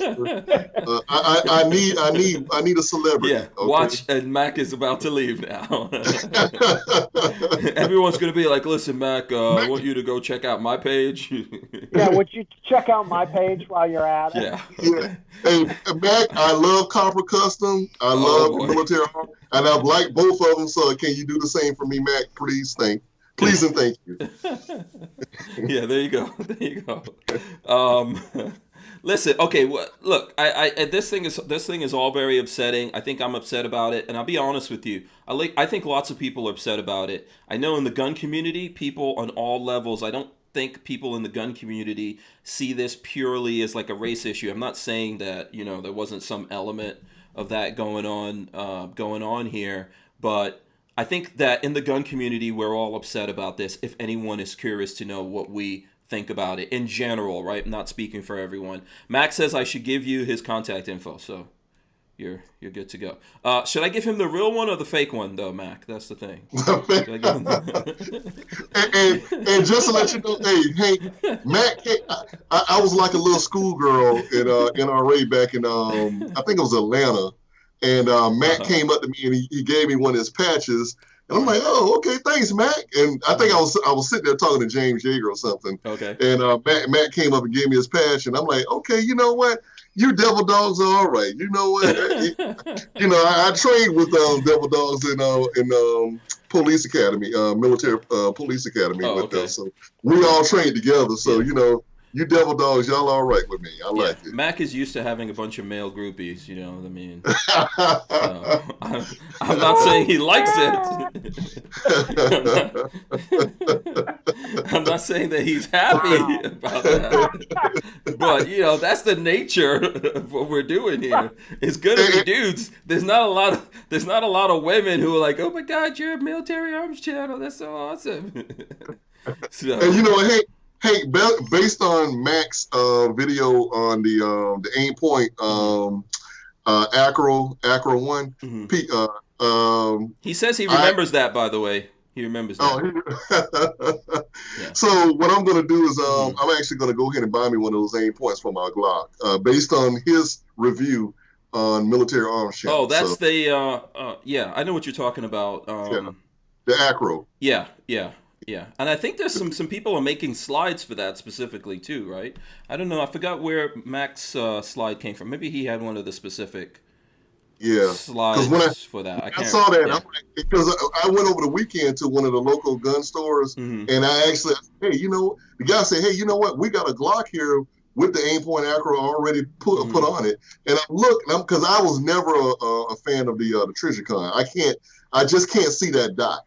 But man, when I put that red dot in on that aim point on with the Glock, man, it was beautiful. So I fell in love with that. Okay, all right, cool. I'll pass that on. He says he says I know I don't have any 22-year-old female groupies. It's probably better for you, man. It's probably better for you. I could just tell you that. You know, he's got that beard. I'm trying to grow my beard like Mac as well. Yeah, although hashtag me too from a male groupie is not going to be fun either.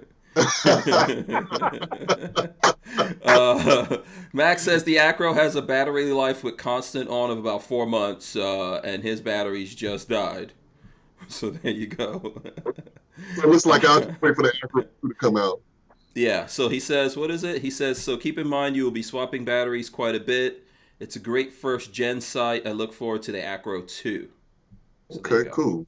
Yeah. All right. Okay, listen, let's talk about guns. What kind of guns have you been working on, Richard? BWE, what kind of stuff? I know you specialize in doing the Uzis and things like that. You know, most of my stuff is, you know, the Uzi submachine guns. Mm-hmm.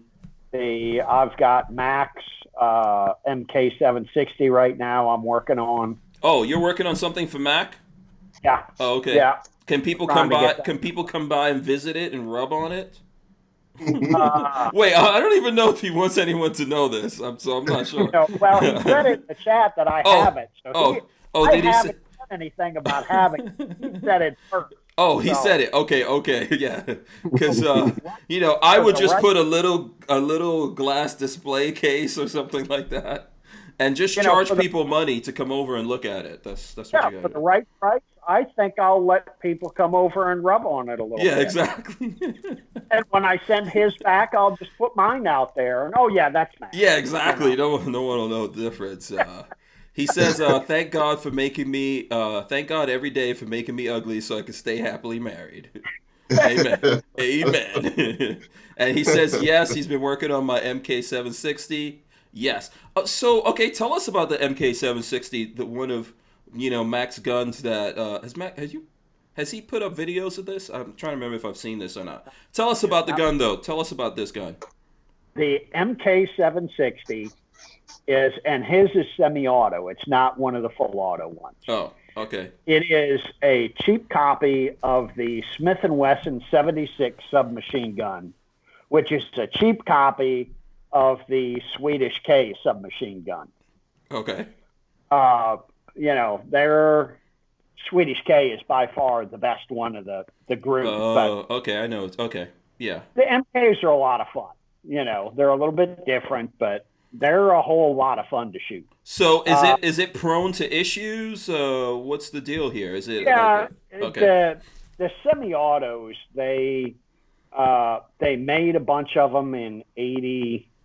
When was the machine gun ban? 86. Yeah, something. Yeah, 86, I think. Yeah. So right around there, they decided, well, instead of just full autos, we'll make semi-auto ones, and they really didn't do a good job designing it. Okay.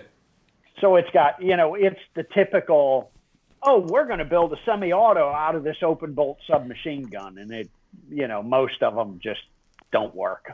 Okay, yeah. It looks like he's saying something like that. He says, tell them the history. I didn't do a video because it doesn't work. Laugh out loud. Yeah. Yeah, he said he hasn't done a video because he tried to shoot it and it just didn't work. Oh. He couldn't get through a magazine to do a video. Yeah. Okay. Yeah. I know. I don't understand that. Just do what everybody else does. Just splice, cut up the film so it looks like it never jammed. No. No. That's not how. I know some people might do that. That's not how it's done. That's not how it's done. So, what exactly are you going to do to fix this thing? So, have you fixed these before, right? Yeah, I fixed these before. Okay. I've got to get the magazines where they lock up correctly and they're the right height and all. Okay.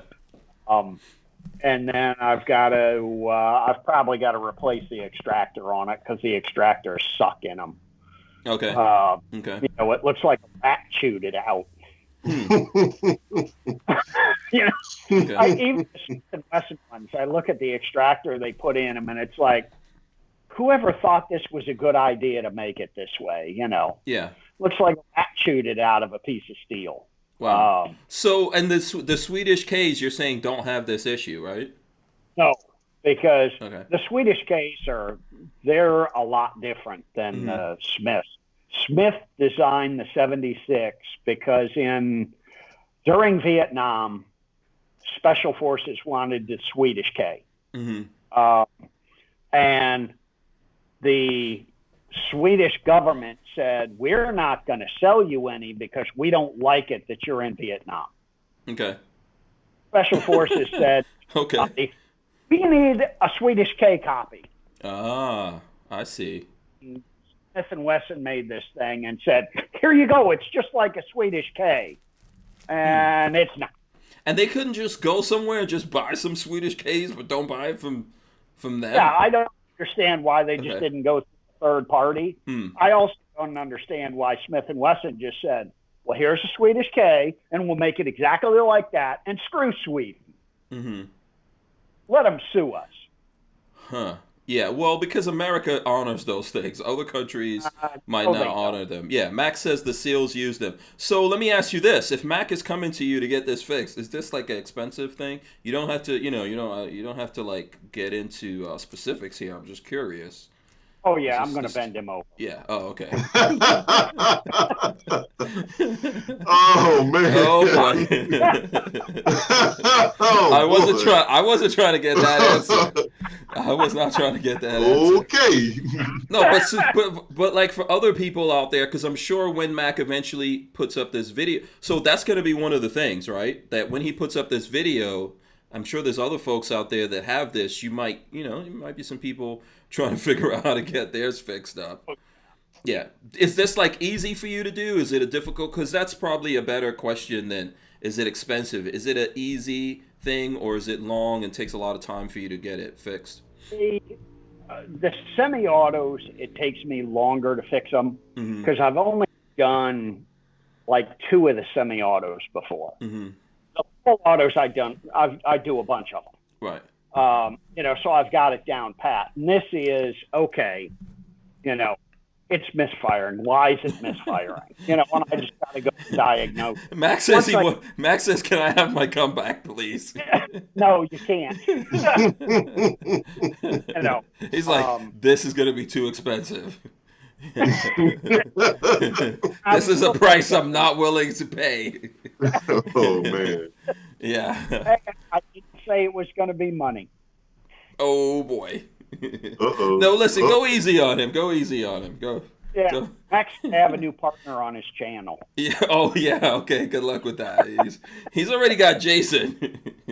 I wonder if Jason tried to fix this thing. I don't know. Military Arms channel brought to you by BWE Firearms. Oh boy. Yeah. Oh man. Yeah. So the other thing I was going to ask you. So how come? Well, I guess you can't go full auto on this one, right? I mean. Yeah. Can we show gun parts? No, you know what? It depends on what part of it is. If it's the main part of. You know what? I would err on the side of not doing it. Yeah. What do you? Yeah. Go ahead. The guns themselves are almost identical. The bolt assemblies are the part that's different. Okay. Because the submachine gun is an open bolt gun, so it's got a fixed firing pin in the bolt face. The semi-auto, they've put a striker and a firing pin in it and all to get it to be semi-auto. And then they've changed the selector in it. Okay. So it doesn't have a happy switch. Okay. Yeah, he says the semis are really bad. It's an oddball 80s gun, which is why I've had it sitting around for so long. But those things are cool, man. I'm glad that those oh yeah. Yeah, and he says don't make it full auto. It's cool though. Like I think all those, I know he has a really good collection of these things because every time I think I have something cool that he doesn't have, then he goes, I have like 3 of those. I even have the box and the instructions. So yeah, it's good. They exist out there somewhere. He should probably start like in Indiana. He should probably open up some kind of gun museum, which is probably what he plans to do when he retires or something like that. Yeah. Let me see. So I think someone was telling me here. Let me see. I found this, and I'll try to roll this in. The Ahmaud Arbery case, Georgia father and son arrested, charged with murder. So that's new. It says a father and son were arrested and charged with murdering Ahmaud Arbery, a man whose shooting death in February has sparked protests. The Georgia Bureau of Investigation announced Thursday night. Investigators said that Travis McMitchell, while with his father Gregory, both of whom are white, shot and killed Arbery, who is black, outside of Brunswick on February 23rd. video posted online by a local radio station earlier this week. You guys were asking about that. So someone probably turned it into the radio station, sparked outcry and calls for police to arrest the McMichaels. So, I mean, still, obviously, these guys are due their day in court and all of that. Well, you know. So they arrested them tonight then, huh? Yeah. Oh, so, okay. You know, let's see what happens from here, right? At least there's a turnaround in this. They've done something about it. You know, obviously that's not going to bring this guy back. So, you know, let's see what comes out of it now. So, Walter from Safety Harbor says, Swedish K, anyone? Post sample? I think Walter has... Yeah, he was building one. Yeah, Walter's building a post sample. Yeah. So, you know, Mac, if you're looking for the Swedish K to compare in that video at some point, you know what I'm saying? I might be able to do, you know, make some things happen there, you know? It just depends, you know? We'll have to work that deal out. Depends how much you like it. Yeah, we'll have to work that. I don't know how far Walter is along with finishing his. Maybe this will motivate Walter to finish getting motivate him to get it. Yeah. I know he was waiting for blueprints for the receiver, and I had the blueprints, so I sent him the blueprints. Oh, okay. He says he still need the ejector. Yeah, he says still need the ejector or drawings. So, yeah. If anyone knows anything about the ejector or drawing, you know what? Actually, Mac might know something about that. I wonder if he probably has access to a Swedish K. Who knows? Yeah, I got a guy. I'm hoping he has some ejectors. Mm-hmm. He's got all kinds of Swedish K parts. He's a Swedish K fanatic, so need to call him and get. I need an ejector for mine, and Walter needs an ejector. So. Okay. So is this typically what you do as a business? Like you know, all these cool older guns like that, you get them running for dudes? Yeah, I've got 2 Thompson submachine gun M1A1s in for refinishing. Okay. They're going to be reparkerized and then sent back to the dealer. But yeah, besides that, then I have a line of parts for the Uzis that I manufacture and a line of parts for the Smith & Wesson 76 MK 760s that I produce. Oh, okay. So if something's popular enough, you make like aftermarket parts and stuff like that for it. Yeah. Oh, okay. All right. Cool. Yeah, we've got to actually do some videos on some of your stuff. Walter says he could do with a demilled receiver section. That's probably easier said than. How many of these guns were even out there in the first place? Was it a lot or? Well, the Swedish Ks, there was a lot of them. You know, maybe not here, but everywhere else. The Smith & Wesson 76, there was, and I forget the exact number, but it was around 6,000 or 7,000. Okay. And the MK 760s, I think there was about 10 or 12,000 of them made. Okay. You know, so there's not huge numbers of them. Okay. You know, there's enough for a small guy like me to make parts and make money at it. Yeah. You know, but it's not like a Ruger 1022 where there's millions of them out there. Yeah, I think it's a good niche market because there's probably not a lot of guys like you out there. No, right now, you know, if you want parts for them, you come to me. And that's it. Oh, okay. You know? Yeah. Because the other guy went out of business. Yeah. So that's always good. Yeah, man, that's a good thing. You got to make sure you pass this knowledge on to someone, though. So you know, we can keep the. I don't know if you have like anyone that works with you, like you know, like an apprentice or anything like that. My son is. Well, today he finished his junior year in college. Oh, okay. And then after next year, you know, once he graduates, he's going to come in the shop and start helping me. And oh, cool. I'll beat him down and make him hate life, and you know. Like This is the way. Yeah. This is the way. That's the only thing I can say to that. Okay, let's flip on to this. We were talking about Canada banning guns since the last time you've been here, Rod Mills. So this is on the Firearms blog. Says Canada bans some guns, rocket launchers, and mortars too. I'm sure that was a big problem in Canada. Yeah. I could swear I saw the AR15.com was on this ban list. I don't know if that was just a meme that someone was posting, but they have a lot of crap on this ban list. So it says for the casual observer, the ban looks to be targeting only the style of weapons used during the attacks that preceded this ban between April 18th and 19th of this year. In actuality, the ban goes a step beyond that and targets firearms that even law-abiding Canadians can't own. What I'm saying here is that many of the firearms on the list are either not even for sale on the civilian market. So there's a missile launcher in here, a bunch of missile launchers. Oh, my God. The 9K 111 Fagot is in there. There's a whole bunch of there's missile launchers on this thing. I don't know where people are going to get these from. You know? Yeah. Oh, here it goes. Yeah, ARFCOM is on there. If you scroll down in this article, AR15.com ARFCOM is on the list. Polish grenade launchers, recoilless rifles, Portuguese mortar. Hey, they use recoilless rifles up in Canada. They probably use them more than you'd think. Wow. They use them in out west. Yeah. To start the avalanches. Yeah, there's Stinger missiles on here. Oh, okay. I don't know how you're gonna ban AR15.com. I wonder if that's like an actual thing that they'll stop people in Canada from even being able to go to AR15.com. That's a little. That would be messed up there. Yeah, I wouldn't put it past them, man. I think stuff like that. Yeah.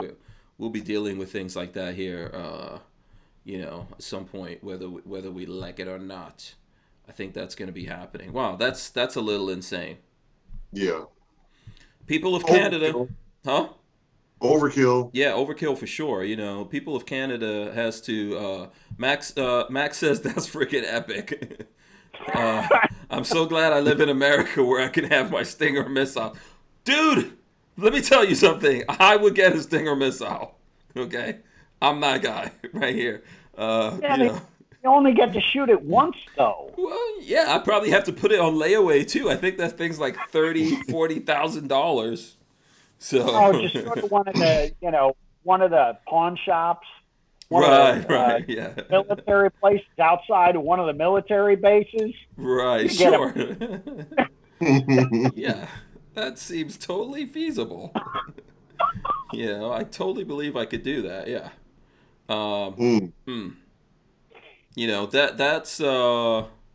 That's crazy. That's crazy. I don't know what's what's worse here. Okay, now I'm going to go to some crazy news. We were talking about the coronavirus. I know no one wants us to talk about that, right? So let me see if I could. For some reason, this page is trying to refresh. Let me see if I can stop it here long enough. So let me see if I can get this up here for the people so you guys can read this headline. This is a real headline. This is where Mac leaves, by the way, I'm pretty sure. Coronavirus found in patient semen in small Chinese study. What? Yeah, just absorb that for a minute. Just think about that for a couple seconds there. And oh God. Wow. So the virus that causes COVID-19 can be found in semen. Chinese researchers report in a small study that doesn't address whether sexual transmission is possible. Doctors detected the virus in semen from 6 of the 38 men hospitalized with laboratory confirmed COVID-19. 4 were still very sick with the disease, while 2 were recovering. That's just something to think about. I just want to give you, just study and, mull on that for a little bit, And these guys are sick and they're collecting semen from them. I mean, that's a crime in and of itself. James Miller gave us a couple of bucks. He says, Hank, are your missiles on the list? Ass missiles This is what James Miller's talking about. You know what? I don't think the Canadians know about the ass missile theory yet. So, thankfully, it's thankfully it's not on the list yet.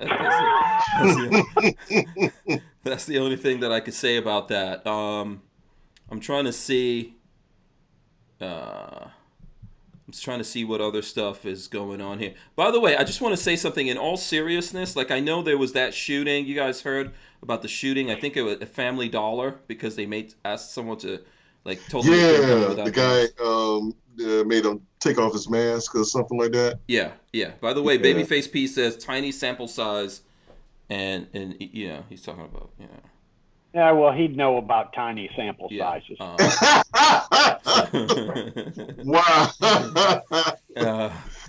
Oh, man. Poor Patrick. That's what you get for coming into the chat.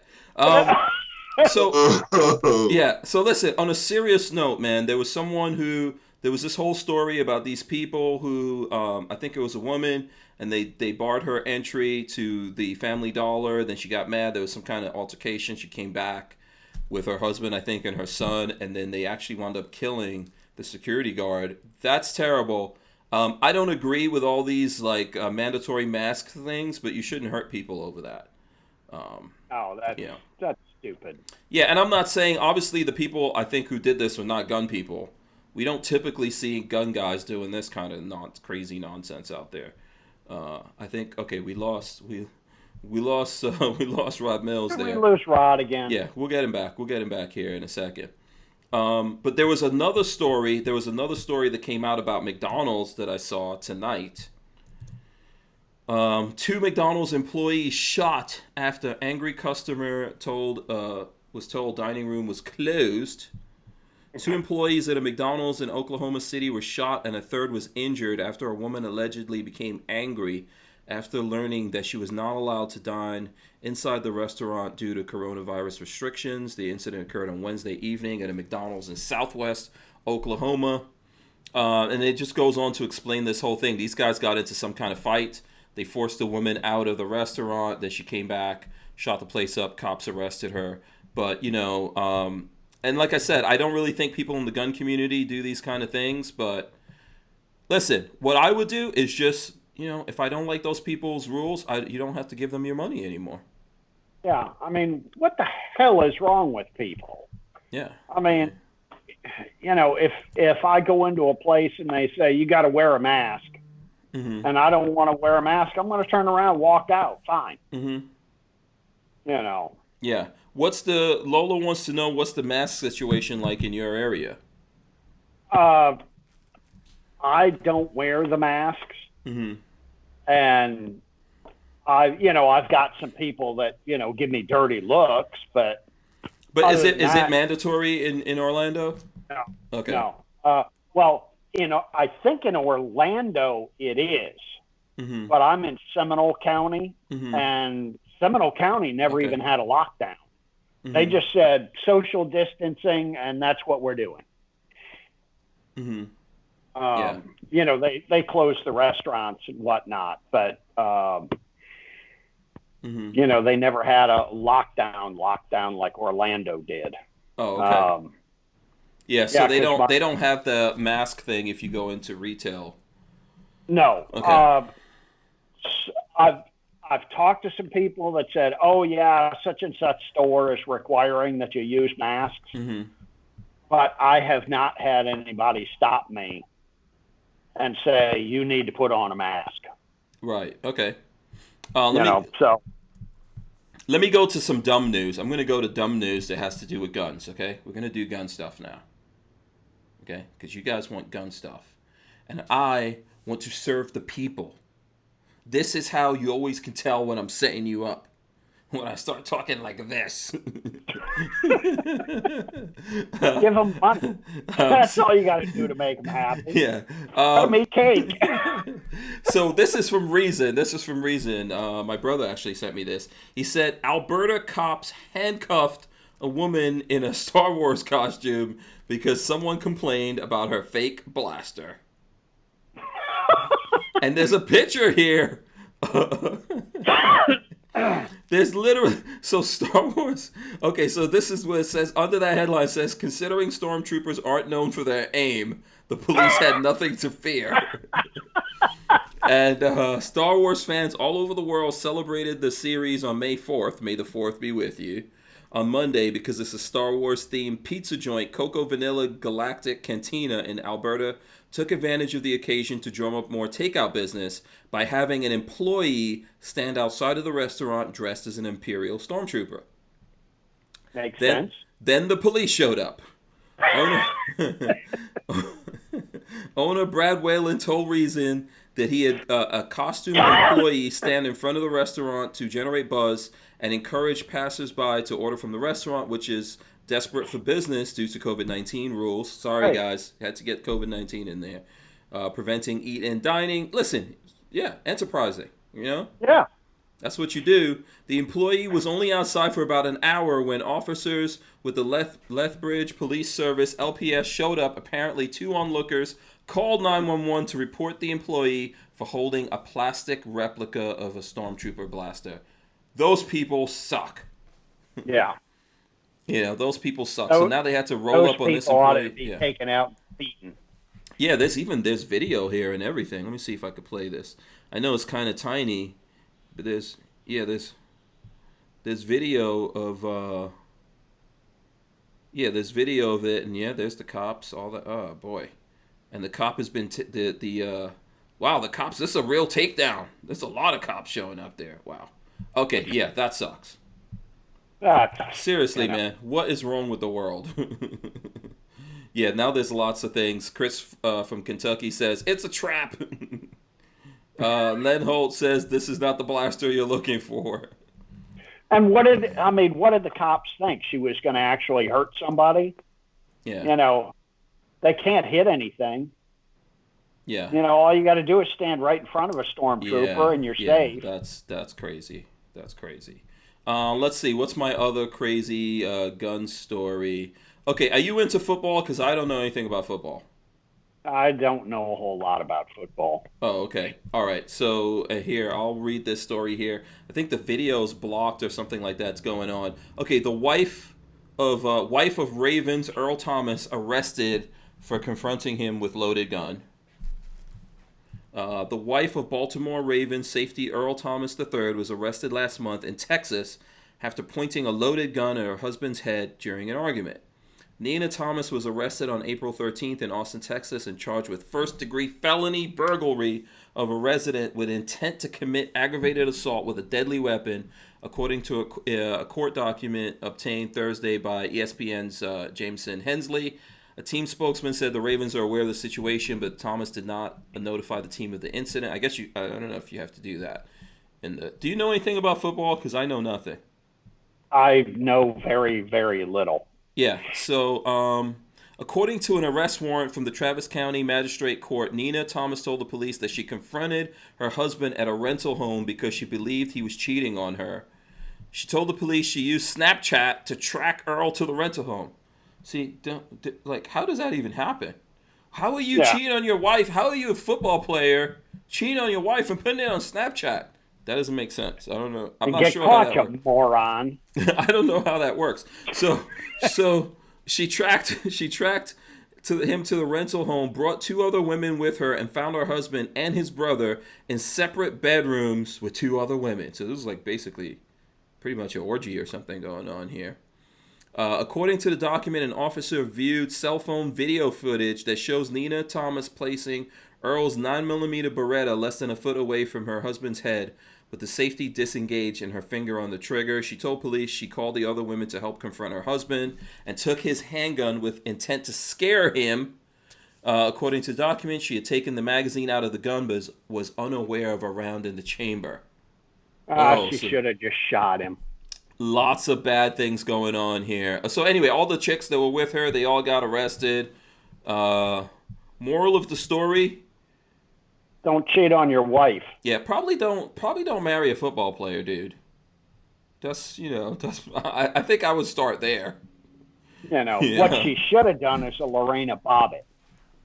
Oh, okay. Yeah, Brick says players have to notify their team of any issues with law enforcement. Yeah. I don't think she even needed the gun, man. If you had video right there, you're Yeah. getting all the money. Yep. So that's all you really needed. But yeah, gun safety. First of all, you can't threaten people. Yeah. That's what we already said. This stuff is not for that, right?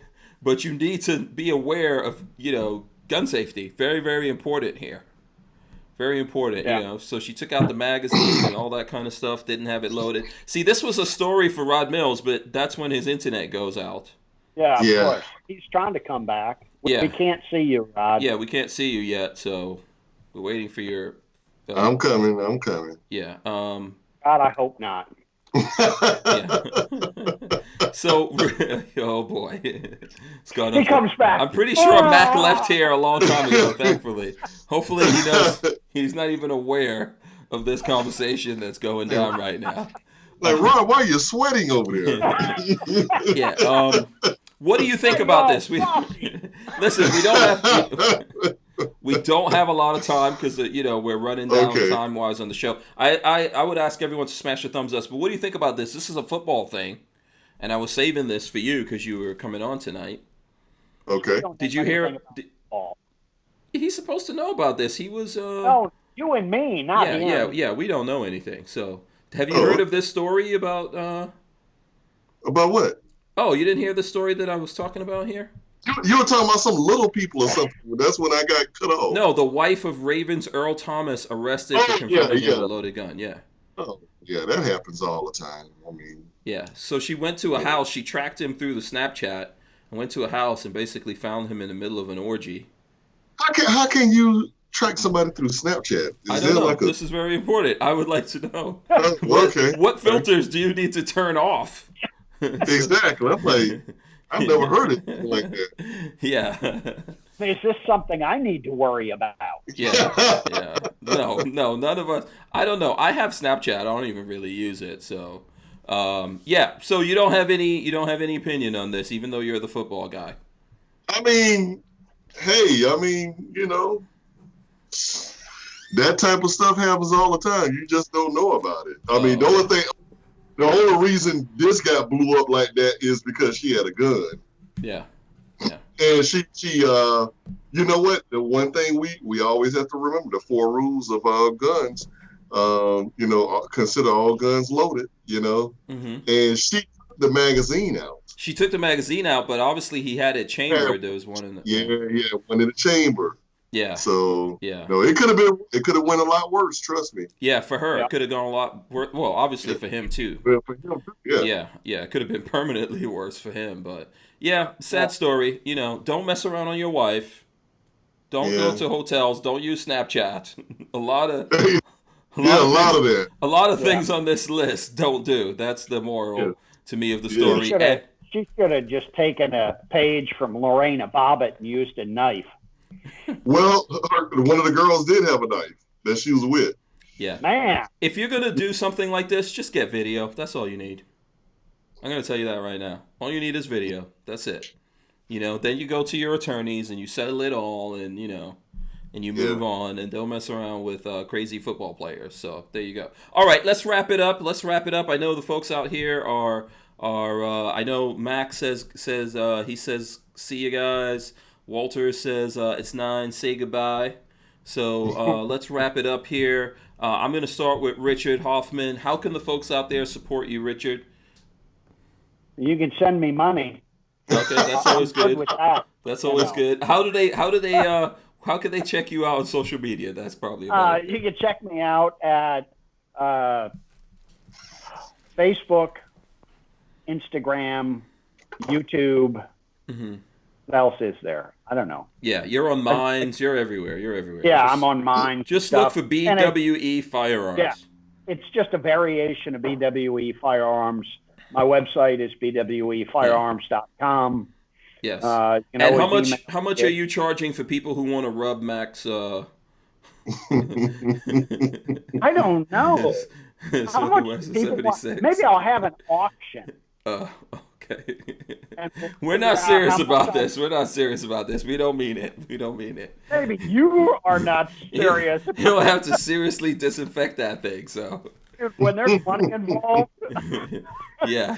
I'm up just about anything. Yeah. Okay. All right. Definitely go out there and support BWE Firearms.